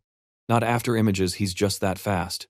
Beyond normal reaction, like someone she once met, Irina suddenly notices something off the red glow. Unbelievably, her energy is being absorbed. To her eyes, Linmo now looks like a vampire demon, mercilessly draining her power. From afar, Jo Shunya finally grasps his real strategy, its piezoelectric conversion. She explains when matter is under pressure, crystal polarization generates electricity, and a gifted body works the same way. Each strike, though not penetrating, creates stress that can turn into energy if repeated below the breaking limit. That means the shield not only blocks attacks but becomes its own energy source for the enemy. With hyperspeed saturation strikes, Linmo turns the barrier into a generator, stealing Irina's energy as his own, finally piercing through her body, blue blood splattering, proof that no shield in existence is truly unbreakable. Irina grits her teeth, feeling pain for the first time, eyes twitching with hate. "Damn you, why ruin our plan?" Linmo, hand still through her, growls, "What plan? What are you people scheming?" Getting no answer, he presses on angrily. "The Hollows, the monsters, the Feng gang, it's all you're doing, isn't it?" Irina laughs weakly, scoffing, "Ha, you know nothing." From her wound, branches burst out, coiling tightly around Linmo. A gentle yet icy hand touches his face. "Then look, see the truth you crave." Linmo shudders as the world around him wavers, her memories linking with his. A voice echoes in his mind. "Look, see the truth you wanted." Light flares, then darkness swallows all, leaving him horrified. The scene reforms Brooklyn, before the freeze but not as he remembers. He looks down to a strange, silent, misty scene. That's Agent Y from the Security Bureau holding a bleeding Bridges, while behind him a woman collapses. As he analyzes, he looks up. Someone's being held at gunpoint. It's Irina, but another version. Long hair, eyes cold as ice, murderous. She's the one who once had that same power. This must be the buried memory she forced him to witness. Beside her, a door appears, glowing with the same energy that now surrounds Linmo. When it opens, inside plays a memory. Irina speaking with a mysterious man who grants her control of the subway station's people, saying they're more useful alive. She reluctantly agrees the man is the speaker. Suddenly, the man in the memory turns his head, staring straight at Linmo, as if aware of the intruder watching. Linmo freezes. This memory isn't static anymore. The speaker's face looks exactly like his, but half demonic. He smiles faintly. "So, the rat sneaks into my house." A rush of chaotic thoughts. Why is he here? Is this man another version of himself? Finally, he asks, "Who are you?" The man just laughs, saying Linmo already knows the answer. Linmo admits it. This is the body's true owner, his parallel universe self. He trembles. "Why are you still alive?" The man mocks. You thought possessing my body erased my soul? Too bad it's not that simple. He opens his coat, and his flesh peels away, revealing warped bones and tendons, a chained half-demon form. He explains he rebuilt himself using the hollow corpse Lin Mo abandoned. This half-mutant state lets him meet him now. Lin Mo is stunned. Those old scars were from La Dai Long killing him, and this power lets him speak through memories. When Lin Mo asks about the plan, the speaker laughs mockingly. In a flash, he appears right behind him. He whispers, "We must accelerate the frost process." His arm passes through Lin Mo's body like air. Don't misunderstand, we're out of time. Consider this corpse a welcome gift. Everything fades into darkness. When Lin Mo opens his eyes, he's back. Irina, still flipping him off despite being impaled, sneering, "I get it now. You don't get anything." He kicks her hard, slamming her into the wall, forcing her back to normal. He points a gun at her head, frowning. When did she even steal that weapon? Without wasting words, he warns her not to use powers. Most of her energy's gone. Now talk. What does accelerate the frost process mean? Irina glares, shocked he knows, demanding where he got that info. Lin Mo tightens his grip, saying coldly, "I'll ask one last time." He orders her to answer immediately. Irina steadies herself, warning him not to lose control. She reveals their leader, the mastermind behind the accelerated freezing, kept the details secret but promised to send her back to the past, so she agreed. She grins wickedly, speaking of revenge and mutual gain, not caring what chaos faster freezing brings. Zhou Shunya steps forward, shocked by her indifference, glancing toward the medic for confirmation. Irina mocks them as if the apocalypse wouldn't happen without their interference. Shuya tilts her head, questioning her faith in doomsday. Calling it hypocrisy, Irina still argues, citing the Ice Age as proof. Shuya smiles, calling Irina a lab rat, then asks Lin Mo's opinion. He gets the hint, laughs. No matter how little time they have, they must stop them. Irina scoffs loudly, saying their resistance is pathetic and hopeless. They ignore her, demanding details about brainwashing survivors into labor tools. Irina reacts violently, not realizing her words are heard by all. She declares outright the weak deserve servitude, and even after ruin, they'll still obey. Lin Mo activates the radio, confirming everyone heard her confession. Irina freezes, realizing her fatal mistake. Hannah immediately responds from Security HQ, confirming receipt of all data. She assures every line of the conversation has been fully recorded. Additionally, all data was broadcast throughout the New York subway network. Every citizen received the transmission, no one was left out. Lin Mo steps forward, repeating his earlier question as a sharp retort. It's only the beginning. The crowd erupts in anger, abandoning old faiths. Hannah removes her emblem, shocked by betrayal. He tells Irina their goal is to shatter the illusions her side spread. Zhou Shunya reluctantly praises him, calling him a clever test subject. Lin Mo, slightly offended, says he's not stupid, just someone who's lived twice. Irina suddenly laughs, eyes glowing bright, saying it's too late. She screams in rage, warning they're already too slow. The two panic, aiming their guns, thinking her energy drained, unsure what's happening. Turns out half an hour earlier, while Lin Mo was talking, the Saint had issued a secret command. He looks at the badge on his shoulder, puzzled why Hannah didn't expose it. Before leaving, he turns to Hannah with a serious question, demanding honesty. He doubts her loyalty to the Prophet Society. Hannah keeps playing her role, replying mechanically like a programmed doll, until Lin Mo cuts her off with a sharp no. He orders her to answer with her heart, insisting she knows what he means. Hannah freezes, eyes widening in shock. Then she closes them, as if making a choice. She confesses she only trusts Lin Mo, not the society she's been forced to maintain order while the masses still believe in it. She mocks herself a dancer in a seductive outfit, turned the last icon of control in a dying world. Lin Mo reassures her she's not pitiful nor ridiculous, but admirable for always helping others. He says without her, the station would have collapsed long ago. He reminds her she once said she wanted to escape the Prophet Society too. That's why they must expose the organization's truth together. She only needs to cooperate. Before leaving, Lin Mo smiles, asking her to stop calling him Saint and use his real name instead. Back in the present, he and Zhou Shunya panic as Irina tries to flee, forcing them to open fire. Bullets strike, sending Irina crashing down in agony. But before it's over, her aura explodes violently, releasing a shockwave that halts them both. Lin Mo stares in shock at the strange phenomenon before him. As the light erupts, he pulls Zhou Shunya out of danger's reach. He exhales, muttering how close they came to disaster. She stares blankly at the wreckage, reminded of their previous battle. She instantly recognizes it, the same enertransfer drug mentioned before. Outside, Cross carries Irina along a blood-soaked street. She groans, while he tells her to shut up. Even magic can't fix this. Irina whispers an apology, making Cross chuckle so she can feel remorse. She flips him off weakly, telling him not to get cocky. She mumbles fragmented words about failure, begging him to keep it secret from Han Kanyu. He comforts her,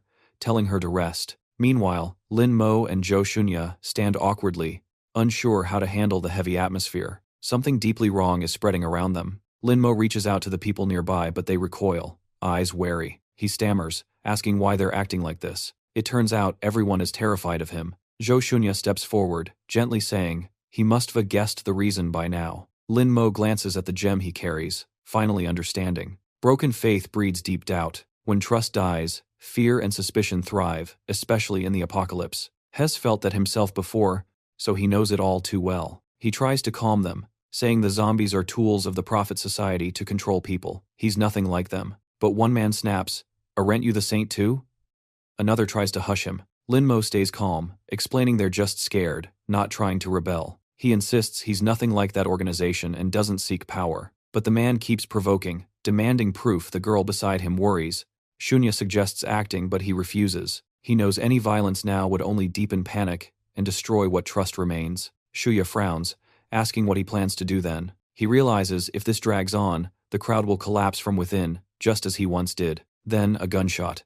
Hannah appears, demanding silence. He turns in shock. The crowd bows their heads, reverently calling her name. Hannah speaks solemnly, almost radiant with divine light. She recalls the prophecy when catastrophe comes, God shall return in mortal form as a savior. She muses that if God truly came as human, no one could tell real from false, making it easy for evil to exploit faith. She says, God still loves humanity, but people are blinded by lies, unable to see his presence. Lin Mo doubts her intentions, but Shunya holds him back. At least the crowd is quiet. Hannah soothes them, saying, all are children of God. The agitator trembles, murmuring, God loves me. Others echo, affirming divine compassion. The group hums like a hymn, chanting in unison of God's love. Hannah asks, then who is the true Messiah? She reminds them, God once gave food, taught farming, sustained mankind. He also granted fire and warmth to survive the harsh winters. If any among us can do the same. Hannah turns to Lin Mo, then you are the Messiah everyone's been seeking. The crowd whispers,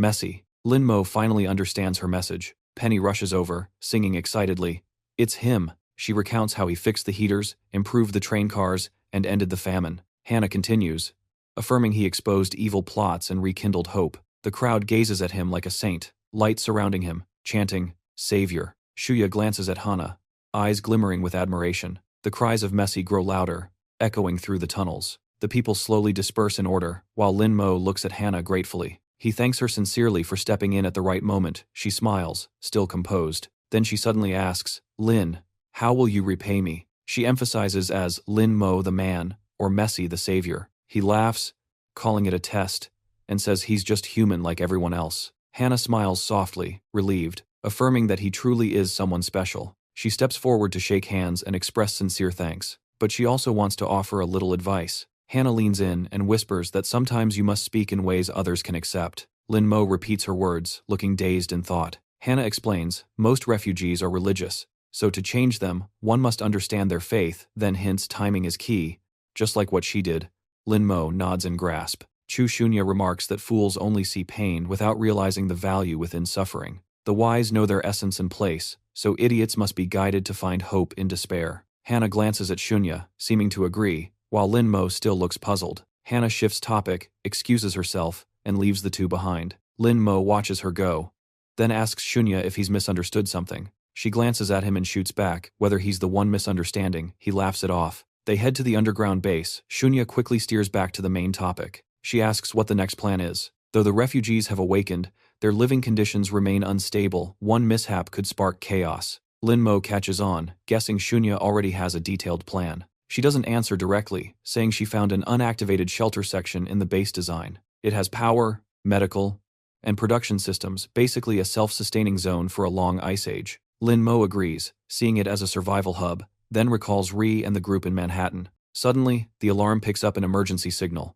The screen shows a filthy, terrified Maggie. Lin Mo and Shunya freeze, recognizing the girl from before. Maggie's trembling voice pleads for help. She and her mother are surrounded by monsters. The image flickers and weakens. Meanwhile, in Chinatown, the scene is the opposite, people cheerfully celebrating the new year in warmth. In an apartment, a phone keeps ringing. A messy hand reaches out, grumbling about the rude awakening. Lin Mo reluctantly sits up and answers, still half asleep. On the line, Shunya out shopping teases that it's rare for him to pick up. She jokingly calls him Chinatown's No. 1 detective. He brews coffee, complaining she only says that when trouble's coming. He adds he's off duty for Lunar New Year and plans to hang up. Hearing that, Shunya yells in panic, begging him not to. She insists it's a critical mission that can't wait. Lin Mo snaps, shouting that she's fooled him with urgent cases too many times. Shunya hurriedly soothes him. She promises it's real, this time, and a big case that could clear his loan shark debts in one go. She reminds him how La Dailong's recent visit still haunts him, making Lin Mo surrender. He asks for the meeting spot. Shunya smirks victoriously and says at the Owl Cafe. As usual, they meet there to see the client for this case. A blonde man hands over a card, introducing himself as Kurt Cobain, rep of the alien version of Dick Doc. He calls Lin Mo Chinatown's No. 1 detective, saying Chu Shunya recommended him. Shunya apologizes for Lin Mo's blunt nature. Kurt explains that Ming Ming is their star with 5 million followers, set to livestream on Lunar New Year to thank fans. But today they can't reach her, and the police are useless, so they need special help. He begs Lin Mo to find her. The stream is vital. Money's no issue. He even drops a fat deposit. When the bag opens, both Lin Mo and Shunya's eyes sparkle. Lin asks for the exact timing. The rep confirms the tight schedule. The stream can't be cancelled. Lin grumbles but agrees. He tells Shunya to record the case details and confirms the job. They rush to Ming Ming's apartment, Lin saying his gut tells him this is where the clues lie. He casually picks the lock despite Kurt's legal worries. Snapping that silence helps find people faster. Inside, Lin instantly grabs a diary and reads. Kurt panics, reminding him it's private property. It says Ming Ming hates working on New Year, wants to go home, and quit after the holiday. Lin points out they'll have to search across the planet. Kurt turns pale. Ming Ming gone home means the stream's doomed. He frantically asks what to do now. In despair, he hugs Lin Mo's leg, sobbing that if the show's cancelled, the company's broke and can't pay. Lin shoves him off, annoyed. But Lin freezes. Wait, no live stream means no money at all? Kurt nods miserably. Shunya jumps in, yelling to think of the debt. They're all grasshoppers on the same rope. Lin sighs and agrees. Kurt cheers up. Lin sneers fine, but the fee's going up. Back at the company, Shunya and Kurt team up to turn Lin Mo into Ming Ming. Hez transforms so perfectly it's uncanny. Lin screams at the prank, asking why Shunya isn't doing it. She looks down at her belly and says she's too fat. Grimacing at the streaming setup, Lin accuses them of scheming. Shunya teases she's just an honest middlewoman, while Kurt tweaks the tech. The new AI system adjusts skin, face, and voice thanks to his build. Lin becomes a flawless Ming Ming clone. Shunya flashes an OK sign proudly. Lin forces a smile and copies her. The stream begins, no turning back. He plays the role smoothly, greeting fans, wishing New Year, selling products, thanking donors, even flirting with Big Dragon. Suddenly, Kurt's face drains. He forgot something crucial. Aside from selling, there's a special performance suggested by Ming Ming's No. 1 fan, and that's trouble. That fan is Chinatown's gang boss, the man who slaughtered the Yamaguchi family and Lin's loan shark, La Dailong. Lin covers his face, praying if it's really La Dailong, he's dead meat. La Dailong grabs Kurt, demanding Ming Ming's whereabouts. Kurt feigns ignorance, and Lin exhales in relief. But La Dailong starts inspecting the stream room when a thug shouts for him to look. La Dailong stares at the live video of Ming Ming on his phone. He lifts his head, utterly confused and stunned. Seeing the unfamiliar face, he crumbles, realizing the painful truth: Ming Ming isn't real. His goons rush to console him, advising to let go. Online love is risky. Women distract, but men don't. Meanwhile, the real Lin Mo is in a New York lab where the ideal timeline unfolds. He jumps down to a glass tube holding half a girl's body and asks for confirmation. He mocks her by calling the humiliating name Test Subject Red Deer 13. He states she's essential for their future plan. What they seek is power born from rage. After Lin Mo's escape, he's believed to be hiding in a refugee camp under Manhattan's National Security Bureau. An injured old man is brought to the medical ward by Joanna. His blood type is AB. The medic assures him treatment was timely, nothing to fear. Elsewhere, Gao Di commands his team to counter monster attacks with heavier firepower and defense. At that moment, Barbara arrives angrily, and Gao Di instantly recognizes her voice. Without hesitation, she kicks at him in fury. He dodges just in time, tries to explain, and tells subordinates to leave. Barbara notices he's grabbed her leg mid-kick. She snaps, demanding he let go, right now. They argue fiercely until an agent interrupts, requesting to see Coben outside. The agent hands Coben a red ID card, new credentials for an awakened operative, by Superior's order. Coben accepts it, pauses thoughtfully, then thanks him softly. He tells himself he's still the good version of who he once was. He then asks Xiaobai a question about past identity, with a friendly tone. Xiaobai ponders, realizing Koban's doubts mirror his own experiences. Koban sighs, saying Xiaobai probably can't grasp his feelings, and tells him to loosen up. He leaves to file a report, saying to treat their talk as a light joke. Suddenly, Huai calls his name, making him stop and turn. Huai says he completely understands Koban's, meaning even feels it in the wind. He admits he's not a B.A.D. boys member, but also haunted by his past, wishing it were all a dream. Just then, a sweet voice cuts in. It's Agent Huai speaking again. A purple-haired woman appears, introducing herself as Marguerite Bells-Brigis, NYPD detective, thanking Agent Huai for his help. He awkwardly salutes, but Bridges gently declines, saying formality isn't needed between cop and civilian. Huai lowers his hand, explaining its old habit, while Koban watches suspiciously. Bridges smiles, explaining she came after hearing of a survivor in Brooklyn, assuring there's no major issue. She says civilians are evacuated and requests coordination once medical checks are done. Huai watches her leave, thinking she's truly dedicated.